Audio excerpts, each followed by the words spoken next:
Hi. Hi. Hi. Sorry. Late start. Sorry. Hi. How's everybody? Hold on. Still doing some stuff.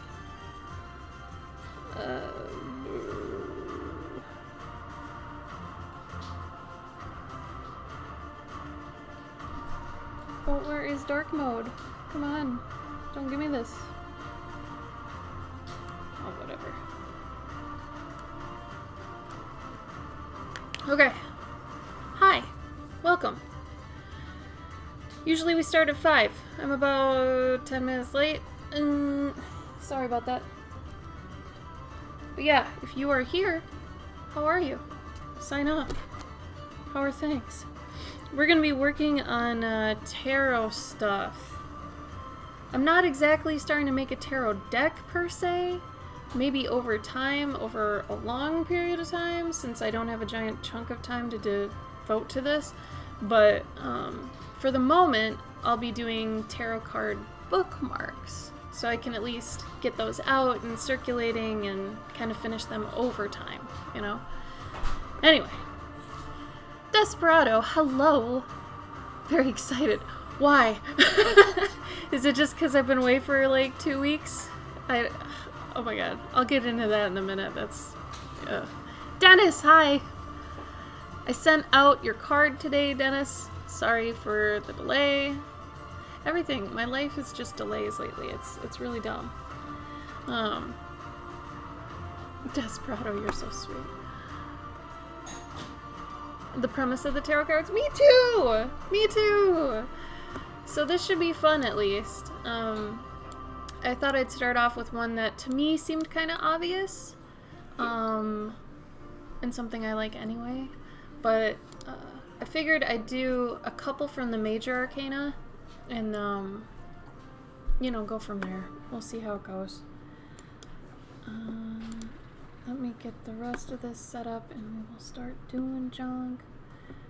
Desperado, I'm still excited to do your commission. I'm glad you messaged me the other day because it re-sparked it for me. But I'll hopefully be getting to it within the month. I have a couple that are due in October, so I have to get those out of the way first. And then hopefully I can get you within the 2 months, something like that. But yeah. Hey, Sketch! I'm here, but not for long. Recovering from a panic attack that made my heart feel like a heart attack, so now I'm running a bath. Oh no! Well, yeah, avoid all the things that are stressing you out. You don't want that. Move this over.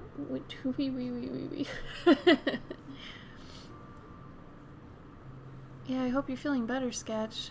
Avoid the bad stuff for today, if that's what's going on. Bathe until you feel better. Good. If you're awake, we're doing a Family Feud style game with another D&D podcast tonight at 10 your time over at the Twitch. Oh, Dragon Con stuff. Good! I'm glad you're getting Dragon Con stuff in there. I probably won't be able to because this is the only time I've allotted for myself today. Otherwise, I am slammed. Like, I am slammed through October every day, all day, except, you know, Saturdays for 3-ish hours, which I give to you. But, you know, it's Mom's birthday and she's watching. Say happy birthday. Brenda! Happy birthday! That's crazy! Gabe's birthday was 3 days ago. Gabe's birthday was on Wednesday. He's 40. Shh. Ew. I'm just kidding. It's not bad. Brenda, how old are you? 23? Become a prune. It's the safest bet, really. Tomorrow night at 10, our live show, give you a preview. I will be eating my skin, wearing a teddy, and wielding a mighty and floppy weapon. Dennis, I want you to pimp this as much as possible because I feel like people want to see you eat your skin. So, you know, throw in a link of some kind and whatever. Pull my people to you. 67? Brenda, you do not look it. You are beautiful. Beyond measure. Honestly, the most beautiful mother I've ever seen. Or just woman in general. Honestly. Even prettier than my mom. Scale me made out of fruit roll-ups. How are you gonna swing that? I'm so, like, interested and confused at the same time. And for why? Is this a... What is this? Yeah, you guys go put on notifications for Dennis. He does D&D stuff, but apparently will be eating fruit roll-up skin, which is interesting in itself. How's my audio? Are we good? Is it okay? I kind of threw together everything last minute today. As is everything. A post-apocalyptic goblin? That's awesome. Dennis, you gotta tell me, what flavor fruit roll-up makes the best goblin skin? Oh, post-apocalyptic goblin skin. She's sorry she hasn't started the hat for you. She's made a very awe-face at your compliment. Well, no, it's from the heart, and I'm not sucking up because you're making me a dope-ass hat. Okay? It's because I love you. Now and forever. Sour apple because it's green. Is it a bright green, though, or is it kind of like a yellowed green? Or like, what's going on with that? How do you get it just right? Alright, I need to bring up my own reference, because, okay, I'll go through the, I guess the, oh my god, Instagram. I'll bring up how I did this all in a second, because I had to do something kind of stupid to get this on this piece of paper.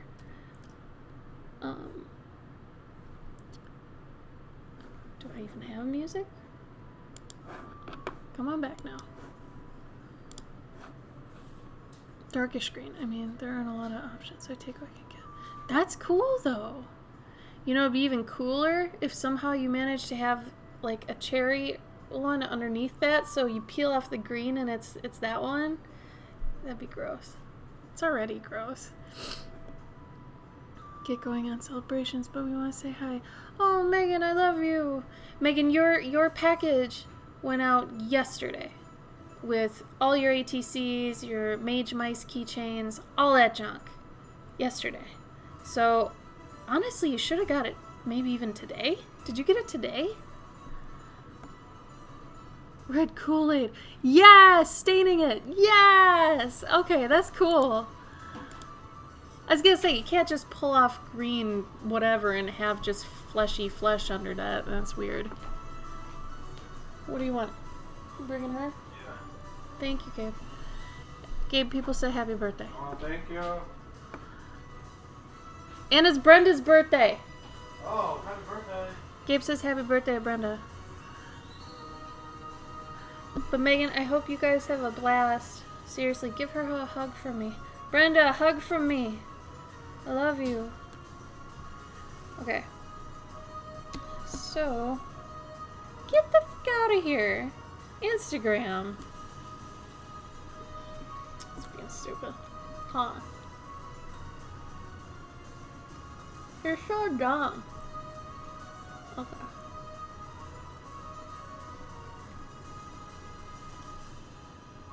Get out of town, man. Oh, that's just stupid. I don't know my own password.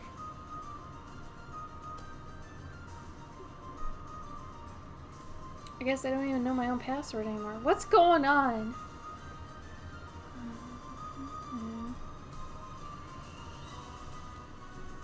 I tried to do this beforehand. I don't know what happened. Yeah, well, no. Give me the security code. None of your to-do list done this week? That's okay. You know, that happens some weeks.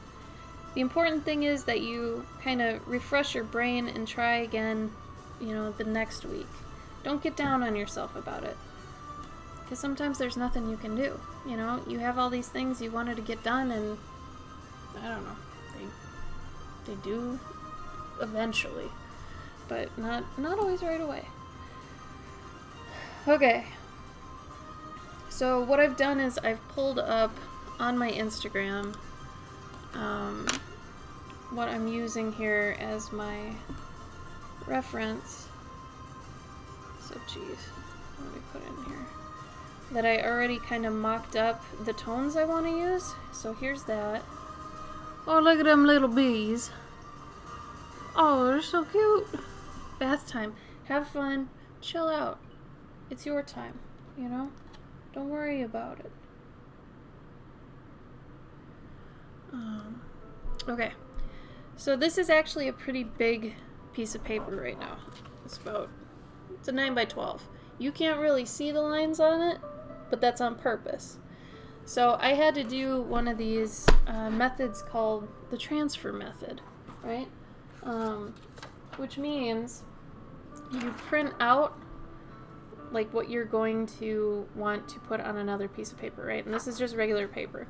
I have it at about 50% opacity, so the lines were originally black. And then I put them at 50%. I printed it out at the size I want it to be on the source material, right? And then I took it and I put it on the paper I wanted, right? You don't have to flip it though. I made that mistake a long time ago because sometimes you want something transferred and you flip it horizontal so that when you flip it again, it's the right side. You don't need to do it with this because you're going to be tracing the side that's facing up. Does that make sense? So you don't need to flip it or anything like that. What you do then is you take this and you black out the back with pencil. And honestly, I didn't think this would work, but I used regular, the Kohl Erase colored pencil I use. It's a brown pencil. Just this, and that's fine. You can use really soft lead too, like graphite or anything else. If you have powdered graphite, I'm sure that would work great. So you just take a bunch of it and just smear it. But then once you've done that, you take it and you put it down on the paper, and then you just trace your lines. And you want to kind of do it hefty, a little bit heavy. And I taped it down so it didn't move while I was doing it. So I taped it to the sketchbook itself so it was easy to pull up again. And then when I was done with it, then I've got the lines there, and they're kind of faint so that I can do some extra line widths. I can trace over them again. It's so I know they're not permanent, because there's this part up here that technically I'm going to do separately. So I'm breaking this project up into a couple different assets. The first of which is the card itself. So this is the Fool card. So if you see at the bottom here, it's got the Fool right there. And it's a moth that's getting a little too close to the flame. So there's that. And I figured that kind of was a cool metaphor, I guess, for the Fool. I don't know. I like it because this is part of my Woodland Tarot that I'm starting. Everybody's got to do a tarot deck at some point if you're an artist. So might as well do it now. So, I've also got this other part of it that's the border, right? And the border goes along it. And it's got cute little things on it like some acorns, some pine cones. At the bottom here, there's some more junk. But I always want the banner to kind of breach that. And if I can have the card breach that, that's what I want too. But since I know that on every single card on the front, I'm going to be doing this border, I'm going to do the border in its entirety separately. So that's always consistent, it's always the same, and in Photoshop, when I overlay the front onto the border, I can actually, erase some parts without losing anything, right? So that's why this is going to be 2 parts, but then it's also going to be 2 parts because it's fitting on this back. Now these are the card backs, and they've got the 4 seasons on them, as well as a little bird family in the middle, right there, that's going through the stages of life, kinda, as a family would. So now you've got a bird that's making the nest. Oh, this is flipped backwards. Wrong one. I've got another one somewhere. I misplaced it. Either way, imagine this is flipped, because I don't know where the other one went. So it's supposed to go this way, but since it's flipped, because I was stupid, it goes this way. So it's making the nest, he makes a mate, they have an egg, and then they have a little family. And it just repeats again and again and again. And then I've got winter, fall, summer, and this will be, I think, spring. Spring. So it goes this way, I think. Yeah. So winter, spring, This will have some buds on it. I forgot to draw those. Summer and fall. But like I said, this is flipped. So, that also needs to be two different things too, because of the border and then all that other junk. So it just a lot less for me to think about and have to do if I do them all separately. So I will have one of these sheets that's just the border. I'll have another one that's the back without the border. And then every one of these front cards is just going to be without the border. So I could technically sell these too as original pieces, because they are pretty big. Like I'm saying, it's, you know, here's a regular ruler, and here's how big this is, right? So the point about doing it this big is I want the bookmarks to kind of be maybe 80% this size. So I want to reduce a bit. When you take art and you reduce it, it actually makes it look a lot more crisp, and you can kind of give the illusion that it's got more detail than it does by taking something bigger and making it smaller. So it should reduce nicely. And I mean, that's a lot of the time why you see like comic pages. The original comic pages are on 11 by 17 paper. They're huge, right? And that's so, you know, the comic artists don't have to break their hand trying to get into all the details and stuff. They can draw it at a comfortable size. And then not only does it, you know, reduce well, but it's just saving a lot of heartache, really. And then the pages are nice to sell, to be honest. So, let me see. Oh, we got some people. Oh, did you, Dennis? Oh, I'm gonna have to look at that in a little bit. It's a really nice transfer method. Really it is. Honestly, I learned it from, I think, Sean, Artiprice Sean, and I think Wiley Beckert uses it too. Them too. I had never needed it before now, which is really weird. I think before I've used an actual projector that I figured out from Corey Godby at one point, and then it just got kind of clunky as a method, and I didn't want to draw huge anymore. The biggest I go is 11 by 14 nowadays. I don't see a point to go any bigger unless somebody's like really adamant, needs something bigger, and is like, I'll give you a buttload of money, and I'll be like, alright, if I got the time, sure. But oh, Poppy! You're a Clover fan? Oh! You can't see anyone else's post? You might be on someone else's, is somebody hosting me? Are you looking at somebody else's Twitch that's hosting me? Because you might be typing in there. Oh, Lacey! Oh! Oh, I'm so glad you're here, Lacey. Oh my god. I love you so much. Yeah, I think you can see them now. Maybe you just came in and it loads the ones that happen after you come in. So that could be. No, you should be good. If this is your first Twitch time, you're in for a treat. This is fun. I like Twitch. Lacey, did you make an account just for me? You did not. Yeah, you should be good. Now that you're here, it should, they should all show up. Desperado here is a wonderful, welcoming soul, so I'm happy that Desperado's here to welcome you. Alright, Dennis, let me look. Let me look real quick. Also, I apologize for my hair. It is nuts right now, and I am not going to tame it. I'm just not. Usually I don't have to for streams, and I don't really like to, but I had, washed it today, and I didn't want to do anything else with it. So it's kind of a mess, but I didn't think you'd care. Kind of goes with the motif, right? Yeah. Oh, Dennis, that looks pretty good. That's some nice blood.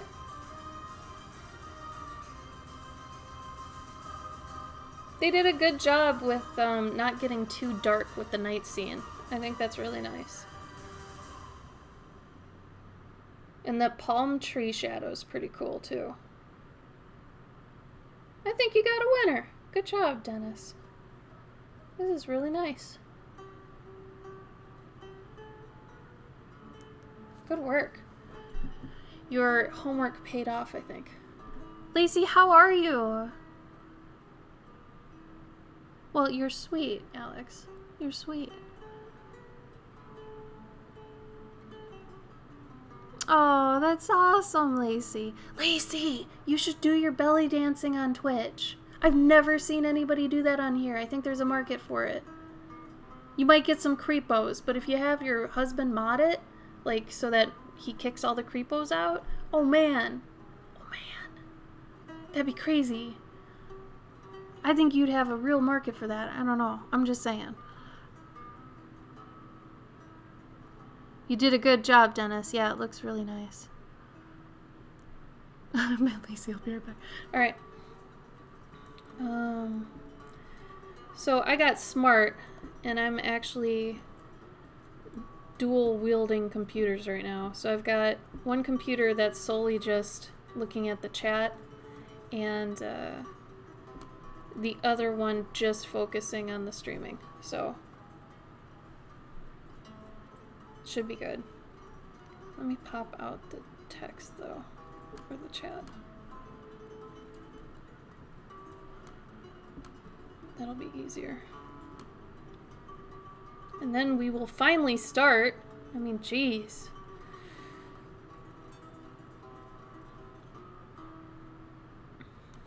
Oh, come on, chat.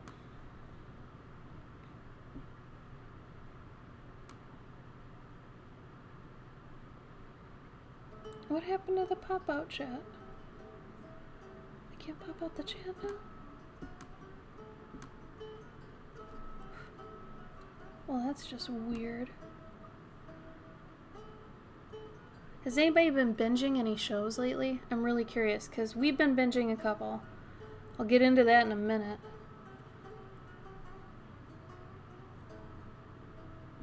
I don't know why I can't pop out the chat. This is dumb. Oh. I had to go through 2 different windows to be able to pop it out. That's dumb. That is just ridiculous. Okay. Yeah, Dennis, good work. You should be proud, man. You should be proud. I'm sure you are.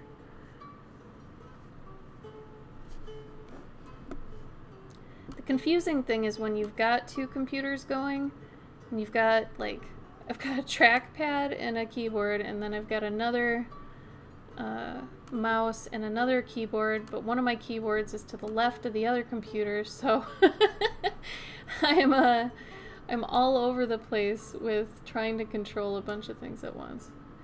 But I like that. It feels like you've got some sort of, I don't know, spaceship command center thingy. I don't know.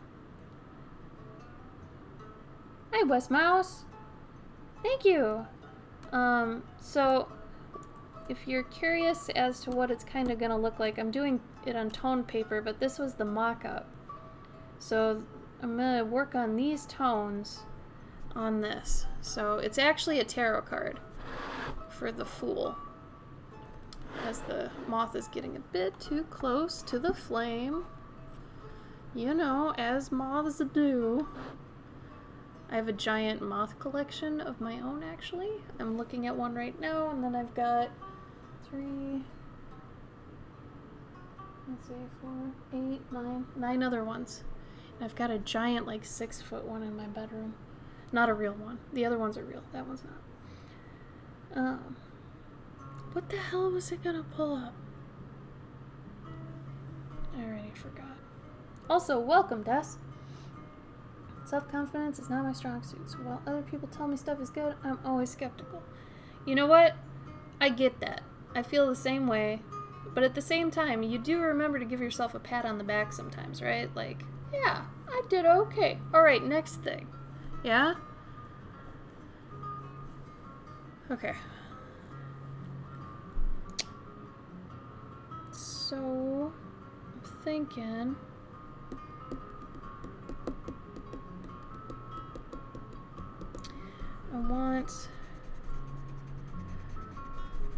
I almost want to do the darkest parts and the lightest parts first.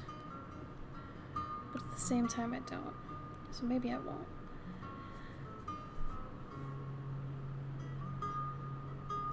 I'm gonna do some more lines here. Still trying to figure out if I want the butts, or the moth's butt kinda on fire. Like he barely touched the frame and escaped. Flame.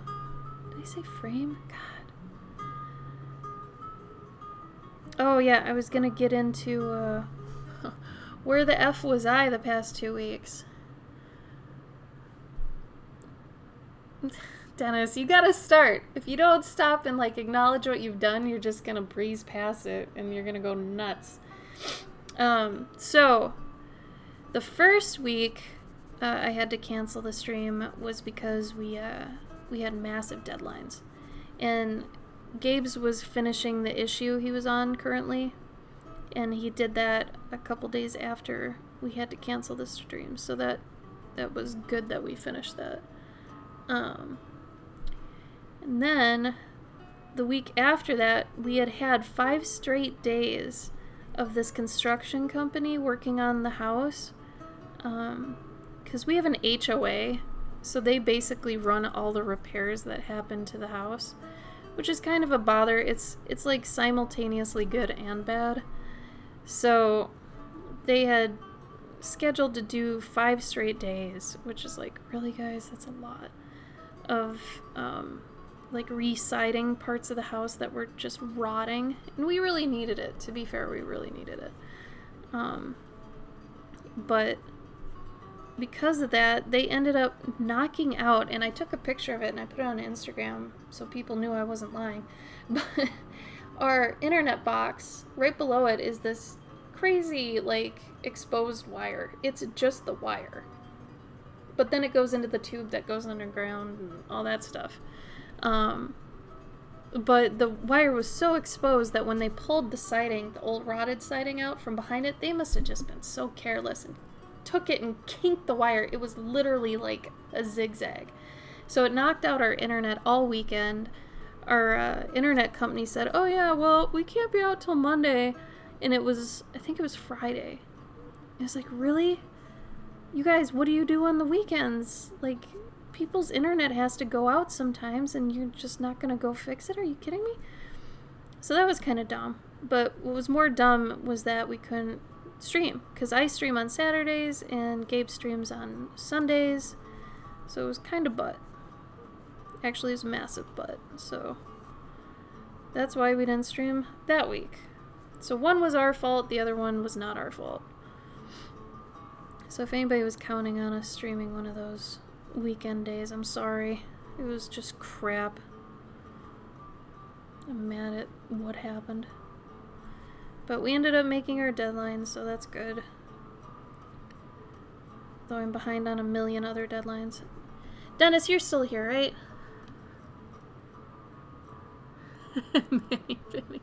Total butts. Throw that around whenever you want. That's a cute emoji. I can appreciate that. Alright, Dennis. If you get down to the wire with needing... Remember you paid me for 2 more thingies? I'm gonna get those to you when you need them, if that's okay. I need to really work on the commissions I've got right now, and I think the last we talked you weren't hurting on needing them.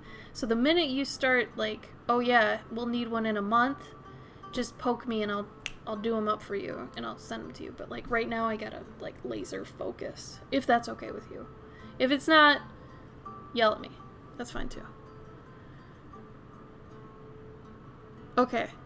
That would help me so much. You don't even know. So much. That's the other thing that's good about being a patron of mine. Your stuff for sure gets done, you know. So I did your card, you know, and I sent it. So there's that. Did you get your lentil? Did you guys that are my curious collectors on Patreon, did you guys get your lentils? And yeah, it's kind of supposed to sound like lentil. I thought it was cute.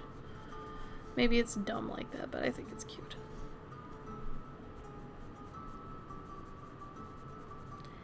Now, I could have just taken the easy way out with this and just honestly done one side, since it looks like it's absolutely the same on both sides, which it was when I did it in Photoshop, right? I just did one side, I copied it, flipped it.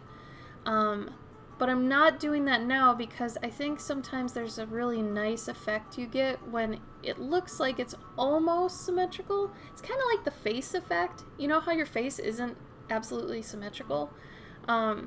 It's kind of the same thing. Like, if it's really symmetrical, it almost looks lazy, too mathematical, and especially if I'm doing it super traditional, I want it to kind of look completely traditional. Otherwise, what's the point? You know? So even though I mocked it up completely symmetrical, right now I'm doing the sides differently so that there's a little bit of variance and it looks like there's a little bit more effort put in, because there is.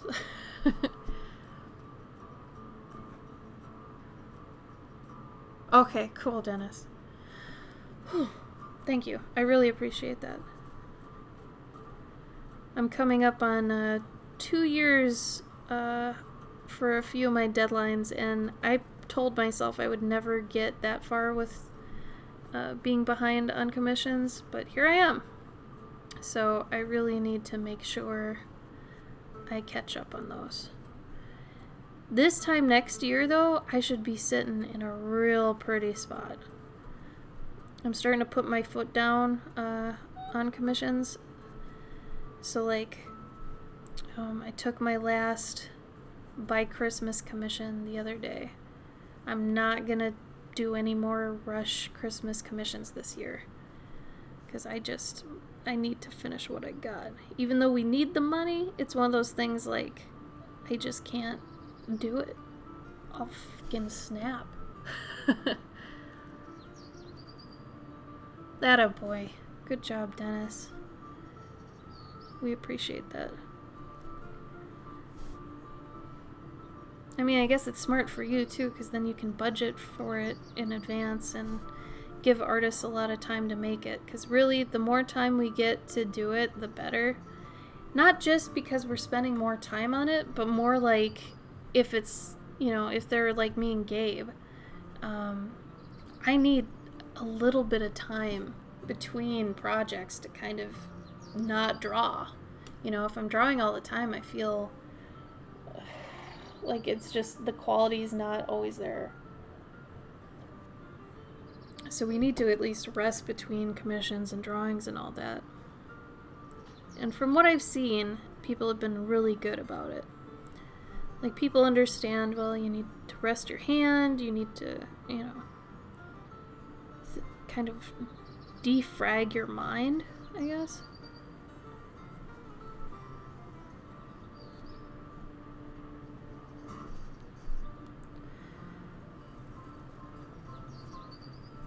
Okay, back to my question about shows, though.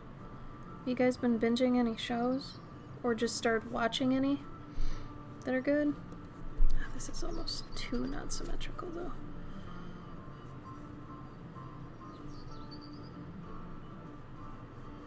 But it wouldn't be, because this is going behind that, so that's fine. That's fine.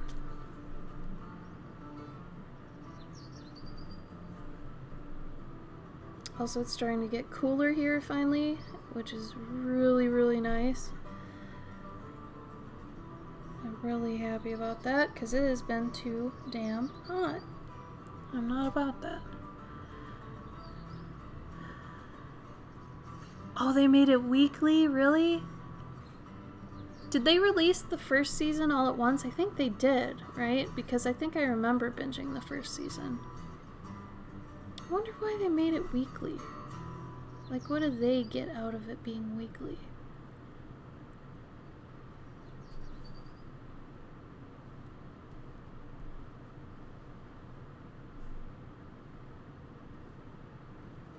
Yeah, I can't think of why that'd be a thing.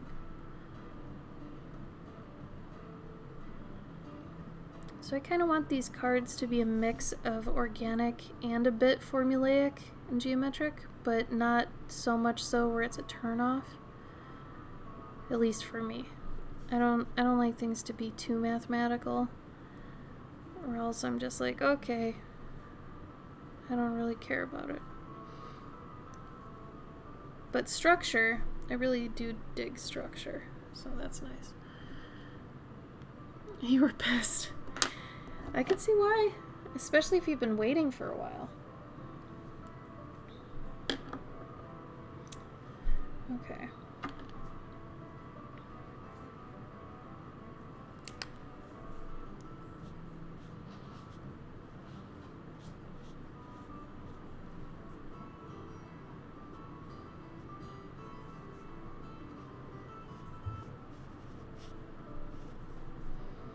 Also, if you don't know, Dragon Con Online is going on right now. I know, Dennis, you know. But for anybody else, I was gonna be at Dragon Con this year, and thanks to COVID, it did not happen. So, if anybody wants to kind of see what's going on in regards to that, pretty sure you can just go to the website. I don't know if you have to be logged in or not. Maybe you do. Either way, I think they have a list of the artists in case anybody wants to look at like a bunch of art.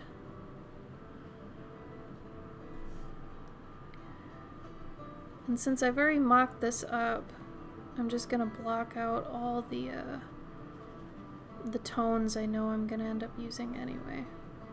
So.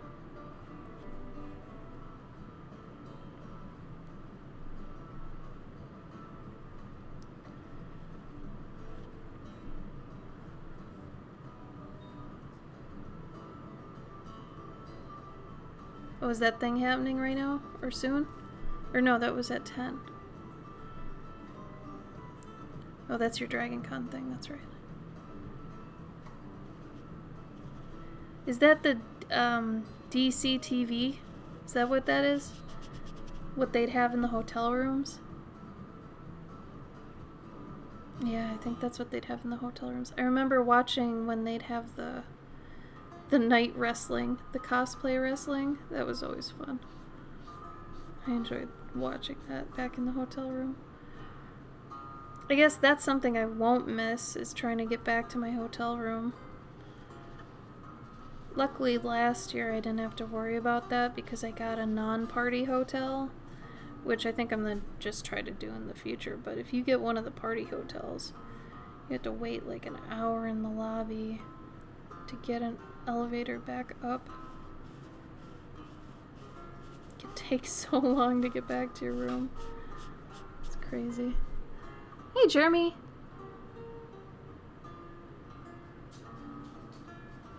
Well, thank you. I appreciate that. It's a tarot card, so hopefully it'll end up looking pretty solid in the end. How you doing, Jeremy? I haven't done a stream for like 2 weeks, so don't even worry about not being here. Oh, the basement of Hilton. Okay. Do they even have the DC TV thing this year? I suppose they don't because they'd have nothing live to show, huh? So I'm gonna lay down these flats first. Kind of do some gradients here and there. And then I'll go through and I'll do some highlights from the actual flame. So that should help.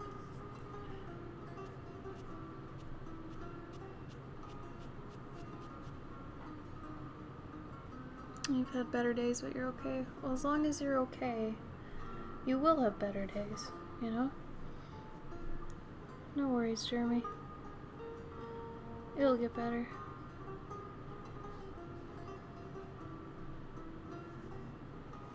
These days are hard days anyway, I'm afraid.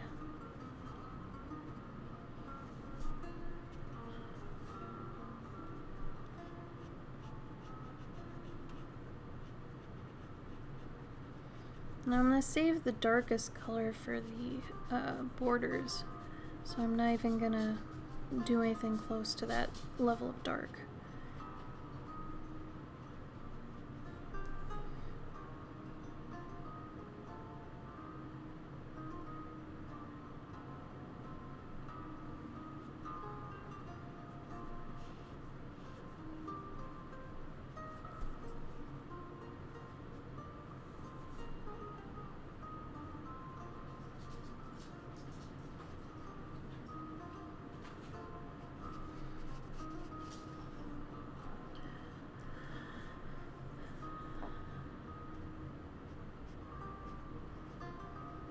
It's always weird to me when I color in my own line work, which I do all the time. Like, I do it all the time, not even kidding.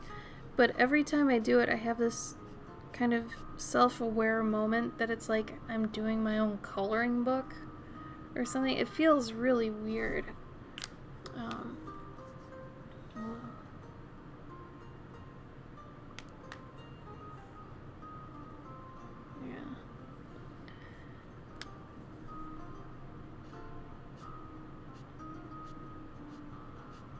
It's kind of silly, really.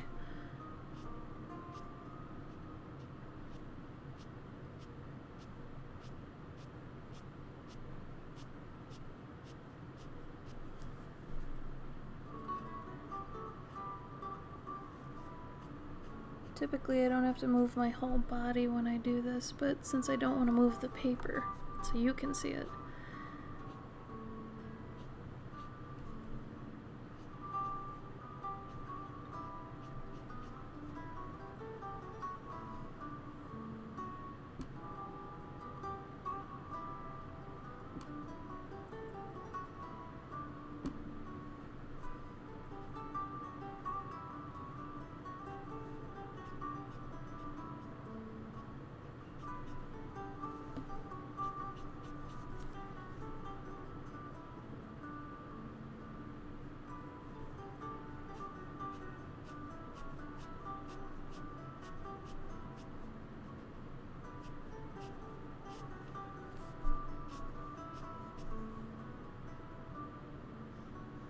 Yeah.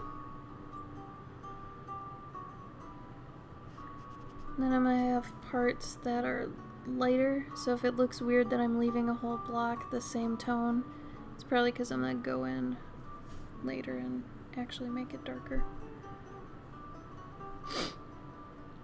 So Halloween is probably canceled, right? Like, no one's actually probably gonna go trick-or-treating or anything. I don't really see how they could.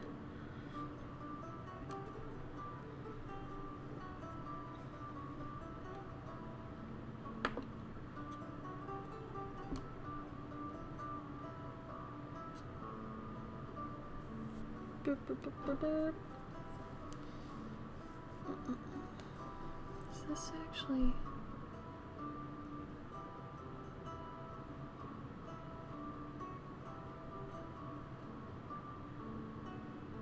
That's pretty crisp. Halloween can never be canceled. It'll surprise. Yeah, I wonder if somebody's gonna try to throw, like, Halloween online.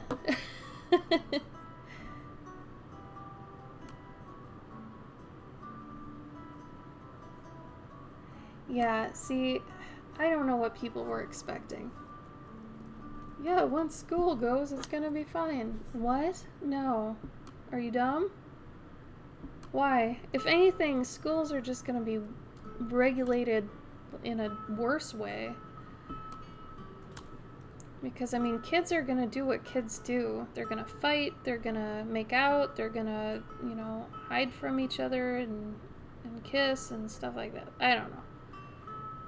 I'm just thinking about all the kids that are not gonna do masks. Because, I mean, I remember how, like, lacking in self-confidence and stuff you were in school. You're not gonna wear a mask because you think it looks stupid, so you're gonna take it off as much as possible.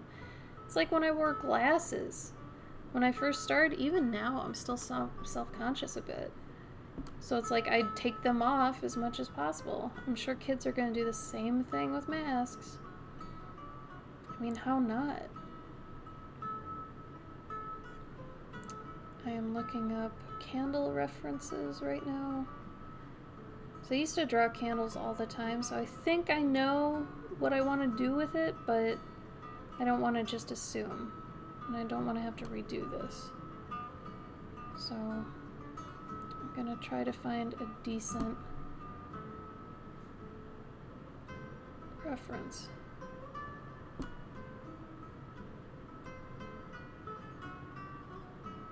I think one of my favorite things about candles is how varied they can be. Like, you can basically make a candle look like anything, and it'll work.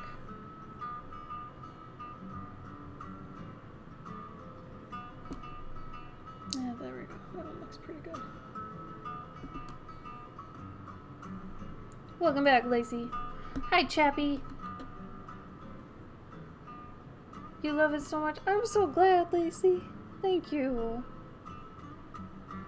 I'm excited for this. Really, I am. Because I think the first couple I'm going to do, the Fool card is this one. So it's a moth too close to the flame. I want to do a Hermit card that's kind of like my spirit card. Like self-appointed, not my actual soul card or anything. I did a thing for my soul card when I was in like a tarot group in England, and I got the Hierophant, which, me being on Twitch, kind of suits it. So my official card is the Hierophant. But as far as these cards go, I'm going to be doing a Hermit. I should probably do a Devil. It'd be cute to do a Lover's card, maybe have birds. The Hermit card will probably be a Porcupine, because me and Porcupine. Ooh, I love porcupines. I wanted to do one with like a fox, because it's kind of a woodland tarot, really. I think a fox would probably be like an empress. But these will all be bookmarks before they're even a tarot deck. So I'll probably have a little spot on my shop that's just like tarot bookmarks, and I'll just throw them all in there. So that should be kind of fun. Could do a snake for the devil. I might dig a little bit more and maybe do something a little bit more like North Woods. Maybe like not a bear or anything, but something a little bit, I guess, less obvious than a snake. But I mean, I could do a fox as the devil too, because they're crafty and sly. But I wanted to kind of go outside the box, I guess. But I'm still trying to work in the traditional symbolism of them too, but not too... I don't want to be too close to it where I'm fitting in like all the things, but when it, like, you can get there's kind of like an abridged version of each card, which is like, well, as long as the card gets across these certain moods or elements and not to go too crazy, I think I'm going to be into that. But like, I'm not interested really in doing the minor arcana yet.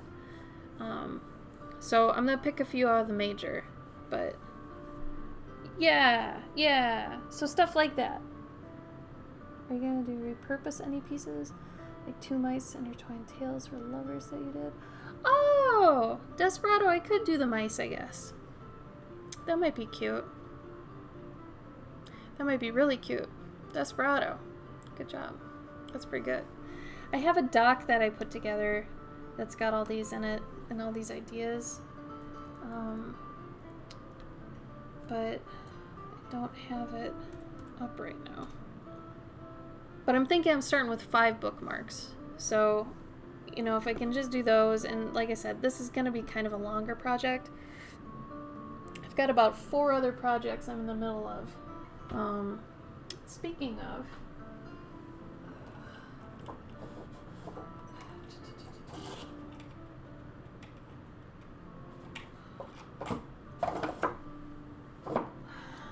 this was the latest release.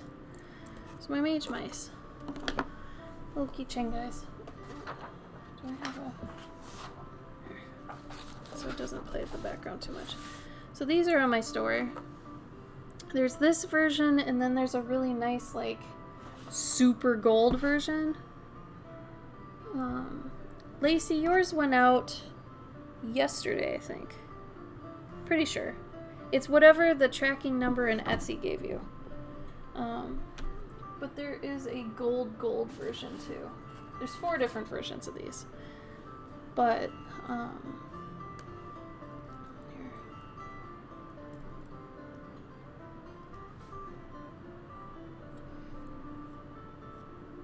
So I have a whole story, 2 stories actually, about mage mice. One is on my store, the other one is in a hashtag on my Instagram. So if you dig, you can find it.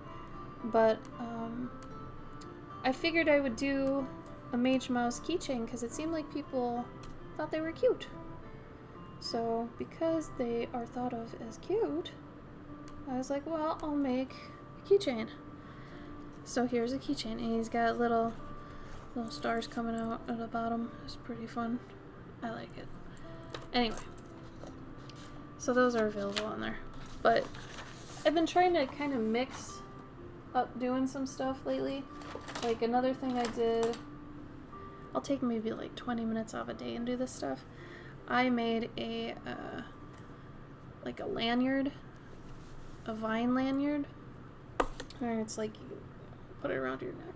Simple, stupid, little craft things like this. But I wanted a lanyard myself for like at cons and stuff that actually fit my motif, because like when they give you the ones at cons, like this Dark Horse one, I mean, I'm sure it's for their benefit so they can actually see, oh, you have a badge because you have a lanyard, right?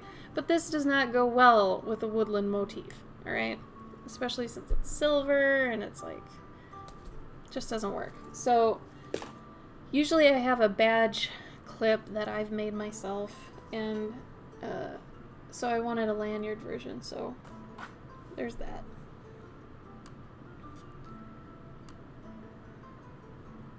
Alright, let's keep going. So I got my candle up. Yeah. So Gabe and I, and don't think either of us pressured each other into this, because we didn't, but we had never watched it come out when it was on TV. We started watching Gilmore Girls. And once you know it, we kind of, I guess, relate to the characters a bit. But it's funny because people were saying that they relate more to Lorelai now, but it's like I can relate to Lorelai, but I can also relate to Rory because I was in a similar, I guess, situation to her with her two guys that she's got going on.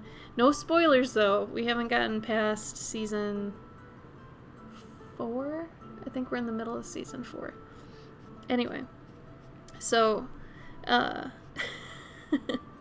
can relate to both of them. Though Lorelai, the mom, is very, I don't think I could hang out with her. She's pretty annoying. She's a dear, but she's annoying. Like, I think I'd probably smack her at least once if I was one of her friends. But anyway, it's a cute show.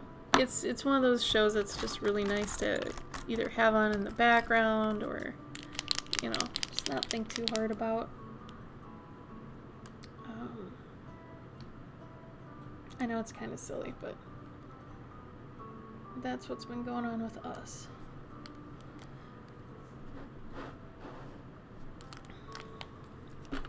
I bet no one here probably watched Gilmore Girls. If you have, chime in. I will not judge you. It has been a very cute show.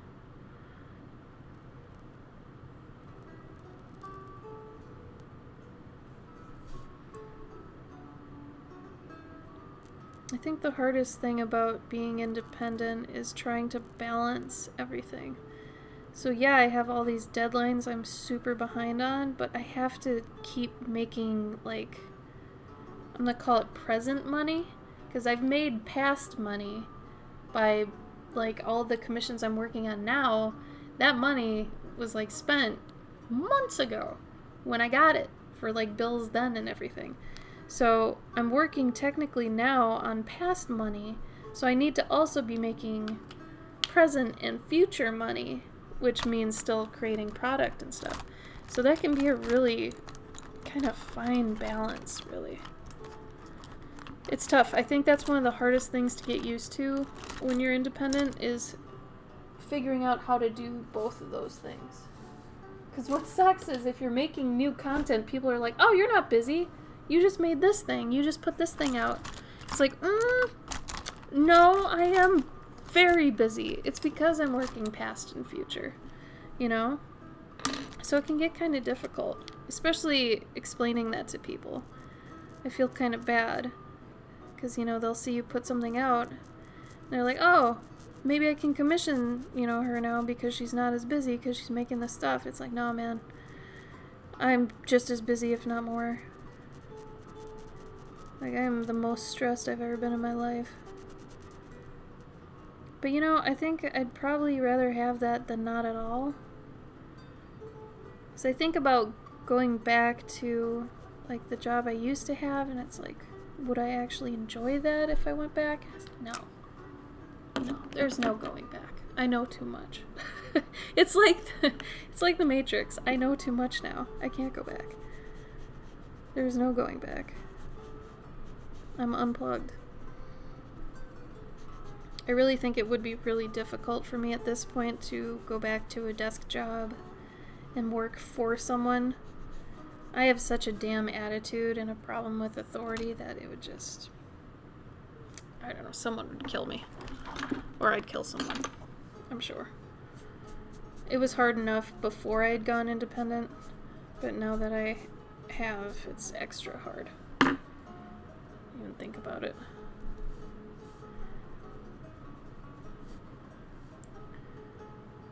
Let's do kind of a combination here.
Has anybody watched a show recently that you always thought you wouldn't like and then you started to actually like it? Pretty curious.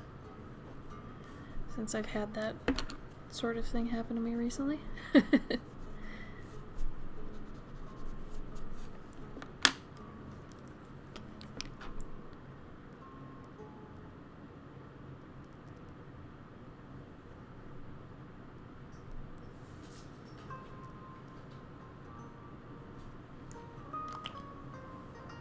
Chancho, you're here.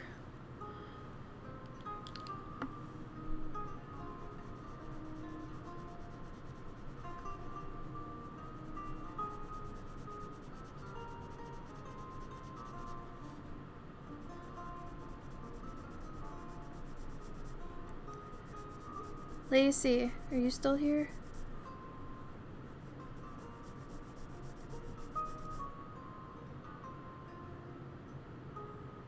Oh, really? You thought it was overrated?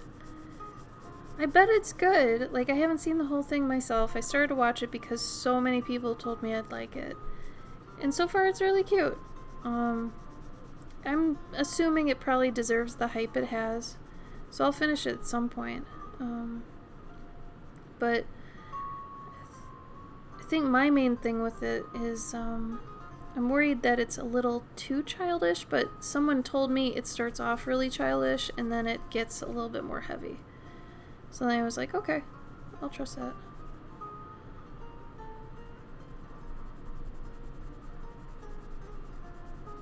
Either way, though, it seems really fun. I've just been digging my heels lately into everything that's kind of no stress, kind of just slice of life happy things. I think that's why Gilmore Girls is hitting so well. As silly as that may be. But, I mean, it makes sense. It's one of those things where you're kind of, indulging in someone else's life when yours is kind of at a hard point,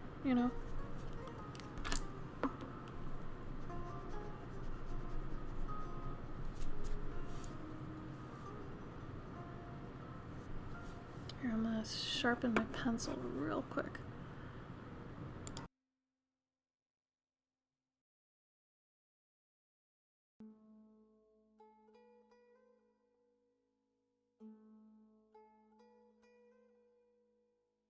Okay.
I'm still tired.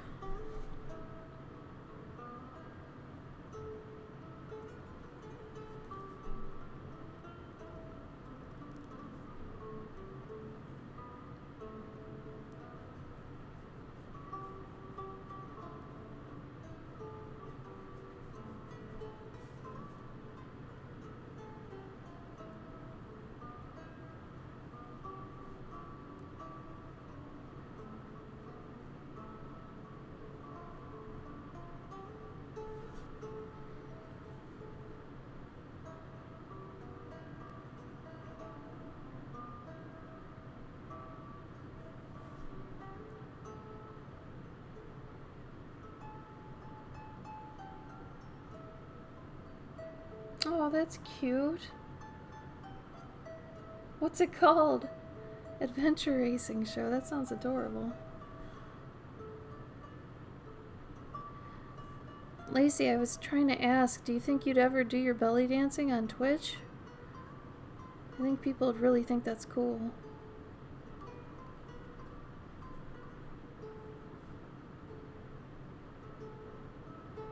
And your husband would have to mod. Get rid of hecklers and trolls, but I think some people would find it really cool. That's okay. Oh, toughest race on Earth. That sounds fun. I feel like that's the same reason I used to watch Ninja Warrior.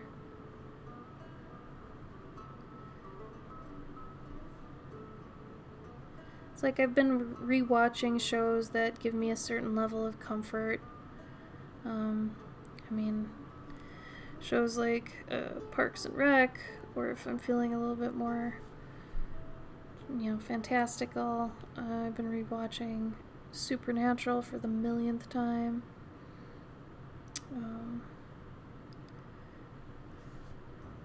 What else do I watch? I can't think of any of my shows right now. That's another reason Gilmore Girls is pretty fun.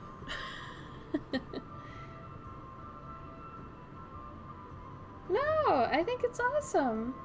I mean, let's say even if you didn't want to like teach a class on Twitch or anything like that, you could literally not have a mic, just have you dancing for like, if you're just, I want to dance for an hour, just stream it.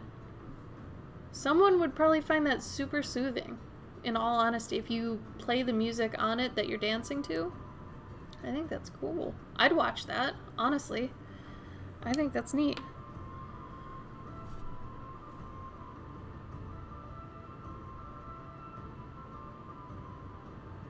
Yeah, because you know the outcome. That makes total sense. I could absolutely see that. That would make sense for me now. Why I want to see that. Except I don't know the ending to Supernatural. No one does. except the people making it. But anyway, that's one of those shows. It's just, you know how certain parts end, and, you know, that makes sense. I like that. Yeah, I think you should try it. Honestly, if you're just gonna, like, practice dancing for an hour or something anyway, why not? Because then once you hit the affiliate thing, which is kind of easy to get if you're streaming maybe 2-3 times a week, let's say, for an hour or something, you get, you know, a certain amount of, I think it's viewers, followers, and hours logged. Then you unlock the ability to get money. So why not? I mean, if you're going to be doing it anyway. Yeah, you could make it totally moody. I think that'd be great. You could really play with the lighting to get, you know, the kind of atmosphere you want to have people see you in. Oh, it's fun. It's like a movie sometimes.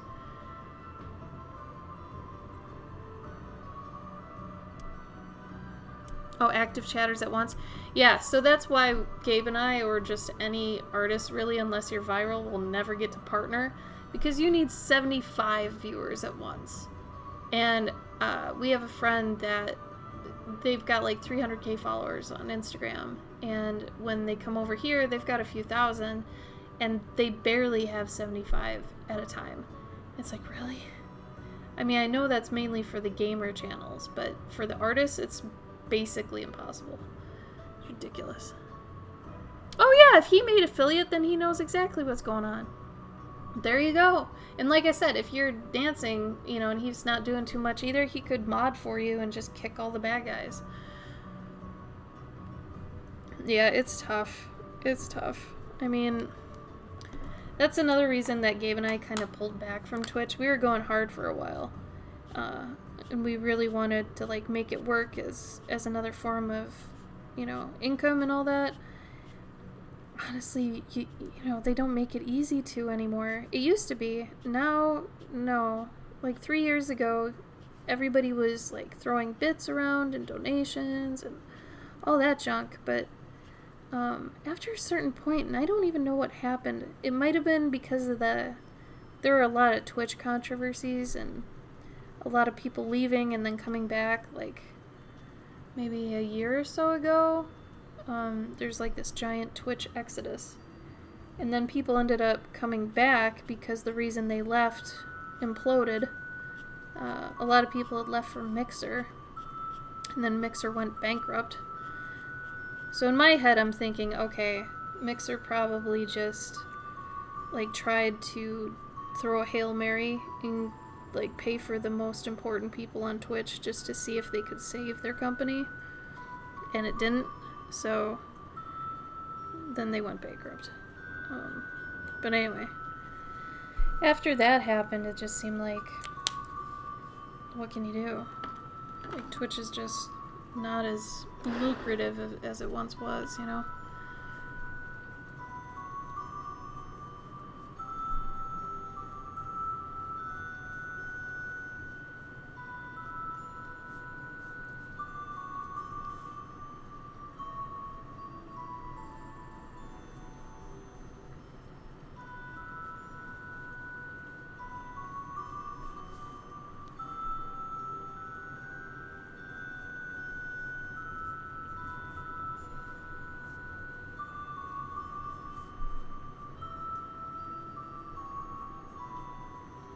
But it is nice for some passive income, you know. But if your hobby's gaming or something like that, you should be able to make it, I think, easier.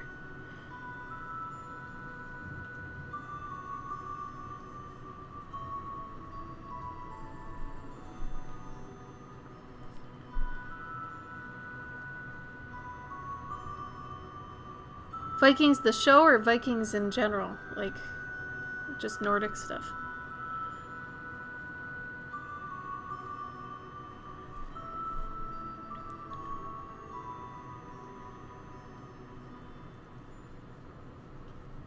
Dude, a Nordic belly dancer would be awesome. You could get the arm rings and everything. That'd be sweet.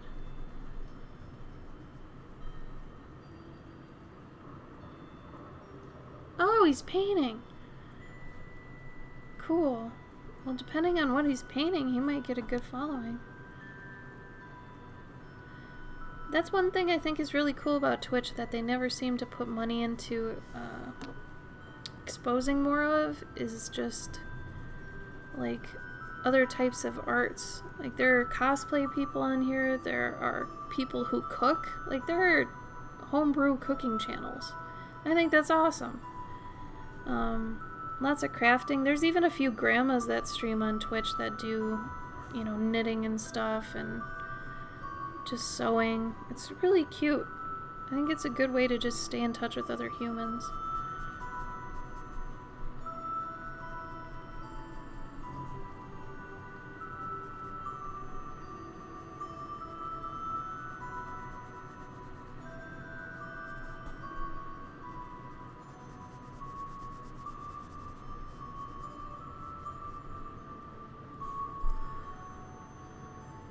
Oh yeah, sculpting.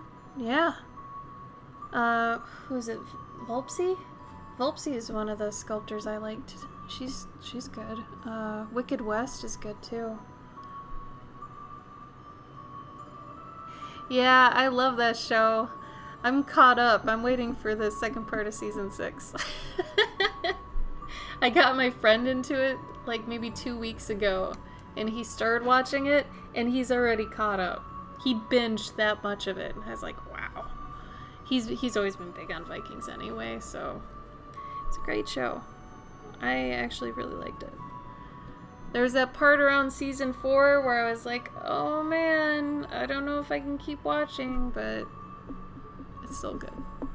It's still good.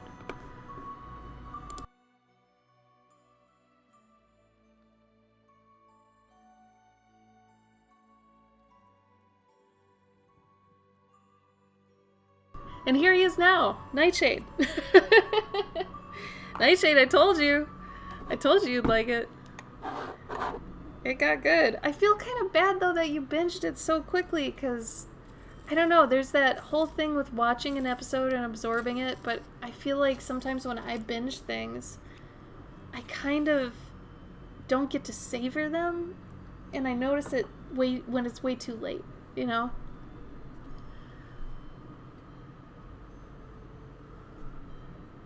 Oh, Tribe.net, that's cool. Well, Nightshade, you could flip over and start watching Gilmore Girls with Gabe and I.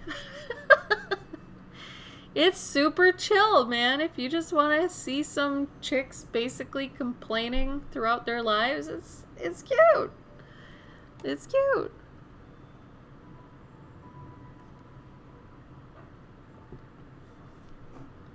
Your pandemic medicine. Yeah, no, I feel you on that. Oh, you just wait for Ivor. Ivor's still got a ways to go. I think they do a good job, though, making you love those, you know, that little pack. I don't want to say too much. Anyway, it's a good show. I think it's one of the better shows out there. I can't watch any shows that are kind of like realistic and modern. So any CSIs or anything like that, I can't do. I just, like, my heart's not in it. I can't do it.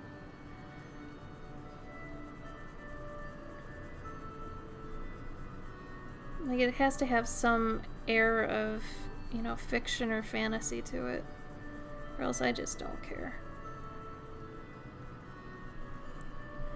But it helps with Vikings the show, because the writer-director Michael Hurst, he's like part historian, so he actually knows what he's talking about. So he knows how to spin it in an entertaining way, which I think is a really unique thing that show has going for it. Rory? You had a crush on Rory? Oh, cute!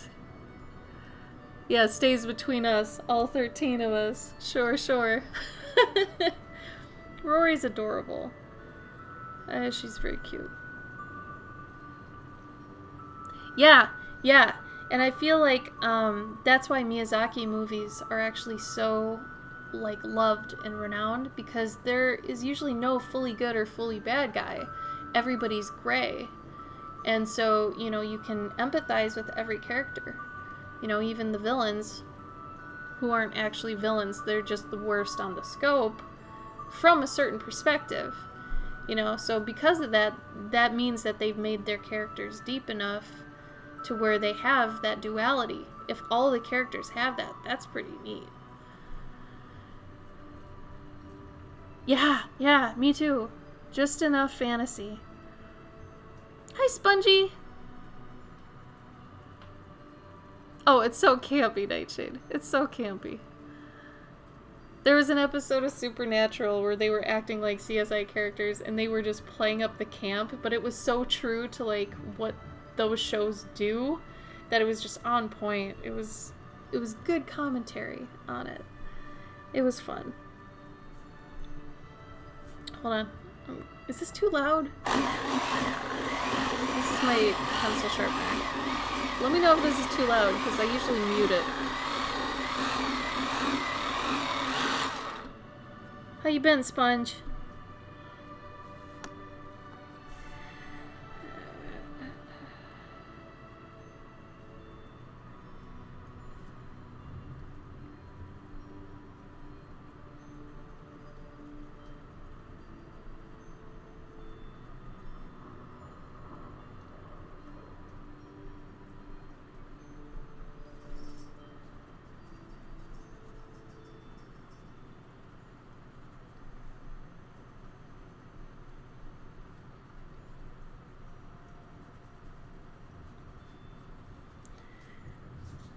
Gabe and I went to the library recently and checked out some movies. Because don't forget, the library's pretty dope. You get free stuff. So we watched some movies. We watched Jojo Rabbit and the new Terminator and what else did we watch? Sonic. We watched Sonic. There's another one in there. I can't remember. Weird. Oh, yeah. JoJo was great. It was great. I was very yeah. It was very sweet. I liked it. It felt like Moonrise Kingdom, plus, what was the other one? Almost just like an Edgar Wright movie. Some of the editing was very Edgar Wright. Then the whole motif of it felt very Wes Anderson. It was a well done dark comedy, which I feel like Taika Waititi's movies are usually dark comedy. And I started thinking about other movies that are dark comedy that are around nowadays, and there really aren't any. And I feel like that's because everything is so sensitive. Because with dark comedy, you kind of need to go into some nasty places to make it funny. Like, I mean, just like in Mel Brooks, right? There's some dark comedy in there. But I just feel like there are no dark comedy movies anymore. And I felt like Jojo Rabbit was probably one of the best I've seen in a while that was staying true to that whole idea. Sonic was good. If you were a fan of Sonic, and Jim Carrey wasn't too over the top Jim Carrey, which I appreciated, because I was like, man, if this is just Ace Ventura Robotnik, I'm gonna be like, whatever. But it wasn't so bad. It wasn't so bad. He did have a moment where I was like, okay, this is a little bit redundant. I'm over it. But overall, if you were a semi-big to big Sonic fan, there's a lot you'll get. There's even some sound effects cues, a couple little, like, music loops, things, like little things that you'll get. It's really cute. And for some reason, him eventually getting his shoes is like a moment. I don't know. Anyway, it was really cute for a video game movie. They've been getting a lot better with video game movies. Like, if you saw Detective Pikachu and you liked that, you'll probably like the Sonic movie. And bonus if you like Parks and Rec, because John Ralphio is the voice of Sonic, which is like a perfect match. It's so good.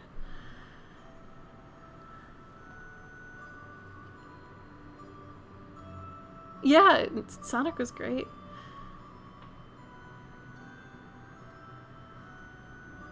Yeah, so everybody kept giving JoJo bad reviews because A, I think they didn't realize it was dark comedy, and B, um, Hitler is played by Taika Waititi, who's the director, and he's done Thor, Ragnarok. He's done a lot of like Marvel stuff now. He does What We Do in the Shadows, the TV series, and the movie. The dude's all over the place nowadays. He's kind of brilliant. I don't know, but he plays Hitler, which this Hitler is the kid's version of Hitler. So the kid is a fanboy for Hitler. He's a little Nazi German boy, and he loves being a Nazi. And so the version of Hitler they show you in the movie is his version of Hitler. So he's a very immature Hitler without all the gravity that comes with Hitler and the terrible things. So it's a really interesting commentary about that. How kids idolize things. And I'm sitting here thinking, oh my God, I wonder if this is what kids think of Trump. That sort of thing. So the whole movie, I'm kind of making all these parallels between Hitler, JoJo, that time period, now, Trump, blah, blah, blah. So it was cute. You despise this character on Parks? Oh my God, he was so fun. Like, I would never really want to hang out with him because he was just dismissive and annoying, but that was great. He was a great character to have in that bunch,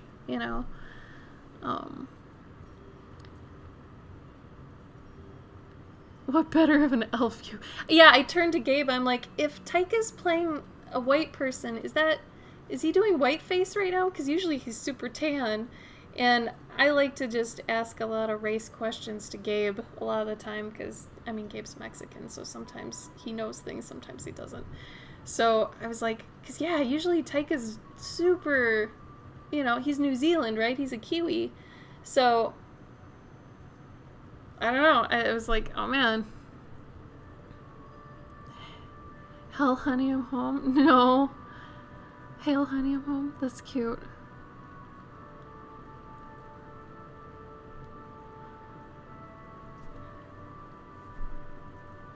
No, I thought it was a cute movie. We also rented 1917, but I know that's gonna be a thing. I want to watch it, but it's like these other movies I've been able to work while watching. 1917, I feel like it's not gonna be that easy of a thing to do. Because those kind of movies I really like paying attention to. So I don't even know if I'll get around to giving that the time of day before we have to return them this week. But I don't know. We'll see. So I know it was watchable, I think, on Stars, and I feel like we have Stars. Isn't Gabe a Spaniard? He's Mexican. His ancestors are more... Okay, so this is what I've learned. He is first generation Mexican. But when it comes to Mexicans, your lineage either goes back to, like, South America, Aztec, Mayan Mexican, or it goes Spanish Mexican. So, like, Spain came and colonized, that area. So you've either got one or the other. And apparently there's a very distinct different look, I feel like. And now that he's kind of taught me this, I can see the difference. Because Gabe's pretty light-skinned, for being Mexican. But that's because he's got that Spanish lineage, and they have different, it seems like different noses and mouths than the Aztec Mayan lineage, which is interesting. It's really interesting. So, yeah, Filipinos too. Yeah, I've got a few Filipino friends, and, there's definite differences from, like, how far back and where. So that's interesting. Spain Mexican. Is he really? Lacey, I didn't know that. You and me got Spain Mexicans. Yeah, I think that's interesting, because I didn't realize that beforehand, I thought it was like one foul swoop, but then if you think about it, it's not, because there were some people, like Native Americans, they were here, so that was like South American Mayan Aztecs instead of people coming up. That whole thing. Anyway. About Aztecs? Why do you hate Aztecs? What does that mean? Oh, because of Age of Empires? Really? We're going to there on this? Dork. Oh my god, Nightshade. Don't go around saying you hate Mayans or Aztecs. You're gonna get in trouble, buddy. Right? Actually, Gabe's been mistaken for East Indian before because of his nose and his eyes, even kind of the shape of his face. People think he's Indian. Nope. Italian. Yeah, that's another one. That's so funny. And I think he must have similar eyebrows and nose. Ethobot. Is that a car? Nightshade?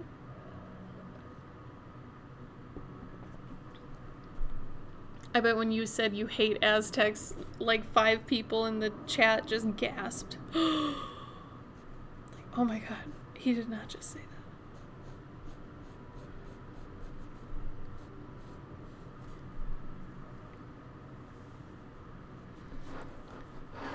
Oh, I gotta move this up. Y'all can't see it. Gotta move it up. I'm getting better about moving the camera. No, that storm is not real. It is in the song. I'm gonna leave that, I think, kind of bright.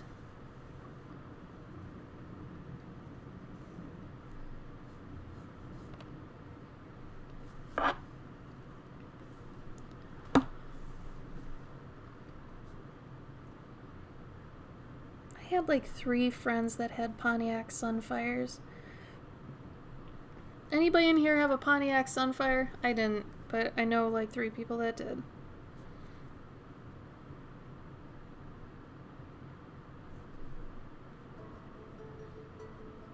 Yeah, thanks to Nightshade, now we're talking about cars. Oh, the best part of Jojo Rabbit, though, was his friend. I think his name was Yoki. I loved him. I loved him so much. He was so cute. What did the technician say? Gotta love that sweet ass tech. Oh my god. Fuck's sake. Oh, dude, the juke was awful. Did anybody have a Dodge? Was it Neon? I knew somebody with a Neon and it was god awful.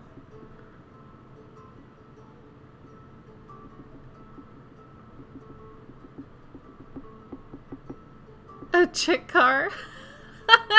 Well, that's funny because 2 gay guys I know had the Sunfire. I thought that was cute.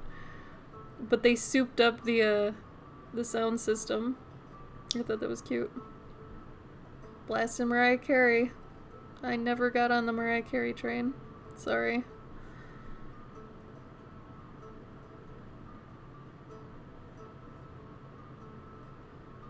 I feel like Mariah Carey's like made out of the same substance they make gummy bears out of. It's just what I think. But she just seems like that sort of chick.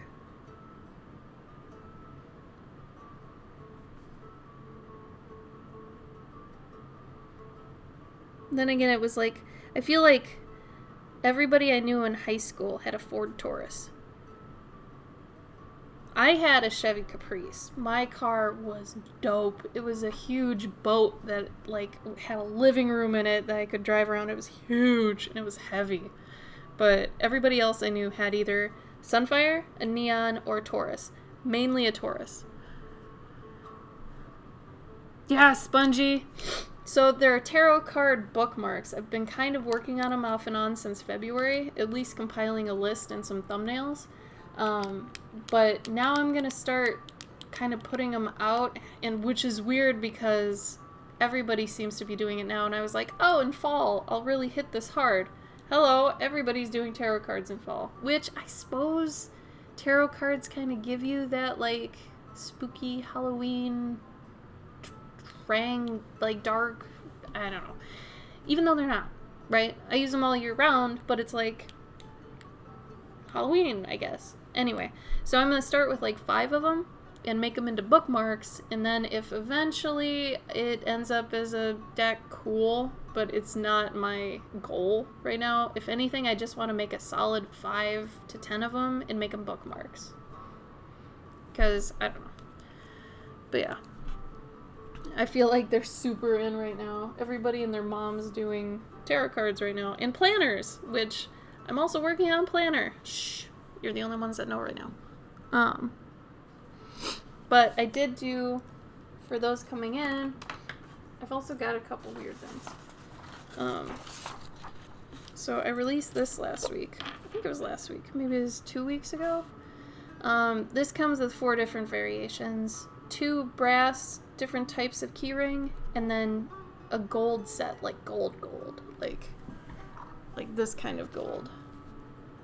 Where it's like a shiny jewelry gold and not so much a brass antique look. And that's the whole thing. But there's that. Yeah, it's different though. It's like a mix of a junk journal and a bullet journal. I'm like, don't tell anybody this, by the way. It's not just a regular planner. So it's going to take me a long time to actually compile this because my brain is nuts and is thinking of all these things I'm including. And I'm making it a big project. So it's one of those that you can use over and over and over again, and you can buy refills and stuff like that. So, shh, don't tell anybody. It'll take a while for me to actually do it, okay? Because I'm just picking away right now at a few things. Okay, so I plan on at least one of the theme packs. I'm gonna have theme packs, okay? But I'm also gonna have, like, non-themed that are just, like, if you just want some blank pages, whatever. But the theme packs, if you buy, like, a whole year, it has a story at the bottom of the planner. So, this is my planner right now. I actually went and bought a couple just to understand how they kind of work, because I've never used a legit planner before. I've got 8 whiteboards, but no legit planner. So I bought a couple. I've got this one, and then, do I have another one over here? Yeah. So I bought a couple. These ones were pretty cool. I'm going to have stickers, and I'm going to have all these kind of things that you can get with it. Anyway, so this one was more of an astrological kind of cool one. You know, it's got this sort of stuff. But my main gripe with any planner is that it's not... It's too rigid. Like, I have to follow the way they do it, right? Where I'm going to make it so you can build your planner however the you like to use it, right? So, like, this one's kind of cool because it's got, like, tabs. I don't know if you can see that, tabs. But it is nice. It's got, like, florals and shit, which I feel like, yeah, alright, do a theme of florals. This is at the front. It's got some gold. But it's like, they have these things in the front where it's like, what are your goals this month? And then they have the month, and then they have every week. And then at the end, they have, what was your favorite thing this month? And then they have stuff like this. Oh, super cheesy junk, right? Which I kind of dig, but they always reuse the same, like, start each day with a grateful heart. And the best things in life are not things. It's like, how many times have I heard that? 1,000,005? Like, you know? So, I don't know. Like, I could sell a pack that's just, like, motivational thingies, you know, and whatever. But what was weird was I got to the end of August. And August goes up to 31, right? This one didn't. It ended at like 30 on the weekly one, and I was like, where's my 31st? How can I plan for my 31st? You're not giving it to me. Anyway, it was really kind of funny. So I bought that. I bought that other one. So I'm trying to figure this out. It's actually a lot harder than I thought it would be. because I have a lot of things, a lot of options that I wanna provide, right? So we'll get there. We'll get there. Kind of like a Midori, but way more to it. It's kind of, because I have 2 Midoris of my own, but Sappy Panda, thank you for the follow. Yeah, it's like a Midori, but on crack. It's like a junk journal, bullet journal, Midori, all in one. So I'm still trying to figure it out. Dude, I am such a nerd. I needed a planner for years, and I'm so stubborn and stupid. I didn't realize that the things I was putting in my phone, so I'd be like going in the calendar in my phone and writing reminders and stuff. I'm like, man, why can't this just be easier? And then I realized, oh, if I had, paper, I could go to that page, write down, and then once I get to that page, oh, look, it's there as a reminder. I don't know. I feel so dumb about the whole thing. Anyway. Yeah, it's a junk journal hybrid. Really. Because I know people love bullet journaling, and apparently you can't take the term bullet journaling. Like, it's copywritten. Like, people shorten them to Bujo, like B-U-J-O, too. And apparently you can't use any of that. So I'm calling them, for the moment, my working title is Bullet Junk. Because it's a bullet journal and a junk journal. Which junk journals are really cool, but I feel like these are vastly different demographics. So I'm trying to take the junk journal people and make it a little bit less junk. So it's more... It's a little bit more rigid, and I'm taking the bullet journal and I'm making it a little less rigid, and I'm combining them with the Midori flavor, let's say. So anyway, I'll stop talking about planners. Sorry! Dude, Trapper Keeper's gonna make a comeback. It's not in the same way. Yeah, it's a build your own concept, basically. I have the themes if you want the themes, because I thought it'd be cool. Where I guess it's my answer to every month you get one of these. I don't know what you'd call these. I guess they're motivational whatevers, right? Live more, worry less. Walmart. No. But instead of getting those, you would get another little piece of a story, which is way more my style anyway. So I'm gonna do that. If anybody copies this, I'm gonna lose my goddamn mind. Because as far as I know, no one else has really done this. So I'm putting my foot down. It's recorded. We're going after them, alright? Anyway, so I also made this keychain. And I would like to make charms for the planners, stickers, all that kind of jazz. All that kind of jazz. And then I also made a lanyard. I had some pieces around, right? And I like doing this sort of crap anyway, so it is a lanyard that is a woven leaf pattern with some twine. So twine, leaf, and a nice swivel key end. Different though than the other key end, which is nice. I actually don't like the lobster clasps so much.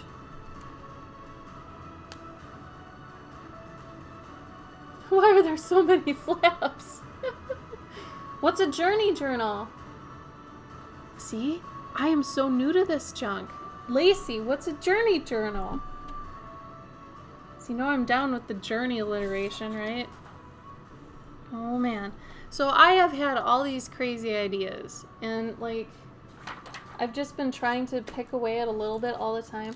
Because I gotta tell you, as an independent artist, you feel the ebb and flow, seriously, of like how projects go in the artosphere. You know, especially online. Like, something will start, like, rolling downhill or whatever. And like I said, the tarot card thing, so weird, because I have been working on this for a while, and the minute I start to hit it, everyone's hitting it. I'm like, what's going on? It's like a hive mind, right?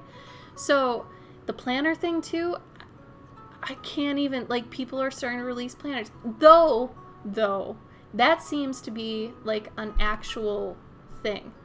Because this one, and all the ones I was looking at, they start in the year before in August. All of them. So it's a thing. I didn't know this. And some of you who are like journal aficionados are probably like, yeah, idiot, duh. Next year, this year. Anyway, so I'm learning that. That one makes sense. But all these other things, I like got all these ideas basically within a 2-day span. I wrote them all down. I've got... Shit, man. How many more do I got? I'm doing the tarot. Did the mice, mage mice. Planner. Oh yeah, so I've got 1, 2, 3, 4. I'm doing the lanyard. So I've got at least 4 more than what I've told you. So A, I don't have any time in the world for any of this. None. 0. No time. But I'm trying to. Hi, Wade. Yeah, happy Dragon Con. I wish we could have seen you. Yeah, red panda art, right? Oh my god. The same happened with moths. Like, I did a whole moth story 6 years ago, right? And I was like, oh man, moths aren't even in. This is going to be so unique. I love moths, blah, blah, blah. Moths fucking hit. And it was like a year or 2 later, the whole internet just got slammed with moths. I'm like, what the hell is going on? I don't even know what even happened. Like, it's not like, you know, moths came out somewhere. I mean, the only thing I can think of is Godzilla in, what is it, 2019? But that's even like a couple years after they became big. Like, what happened? What was the movement towards the moths? Because I was all like, oh yeah, everybody likes butterflies. I'm gonna get on the moth train, you know, because there is no moth train yet. And then there was a moth train. It was crazy. I know, Wade, we gotta talk about some stuff. You know what I'm talking about? The things we said we were gonna talk about before? We need to talk about them stuff. Oh, there's so many things. Ebb and flow.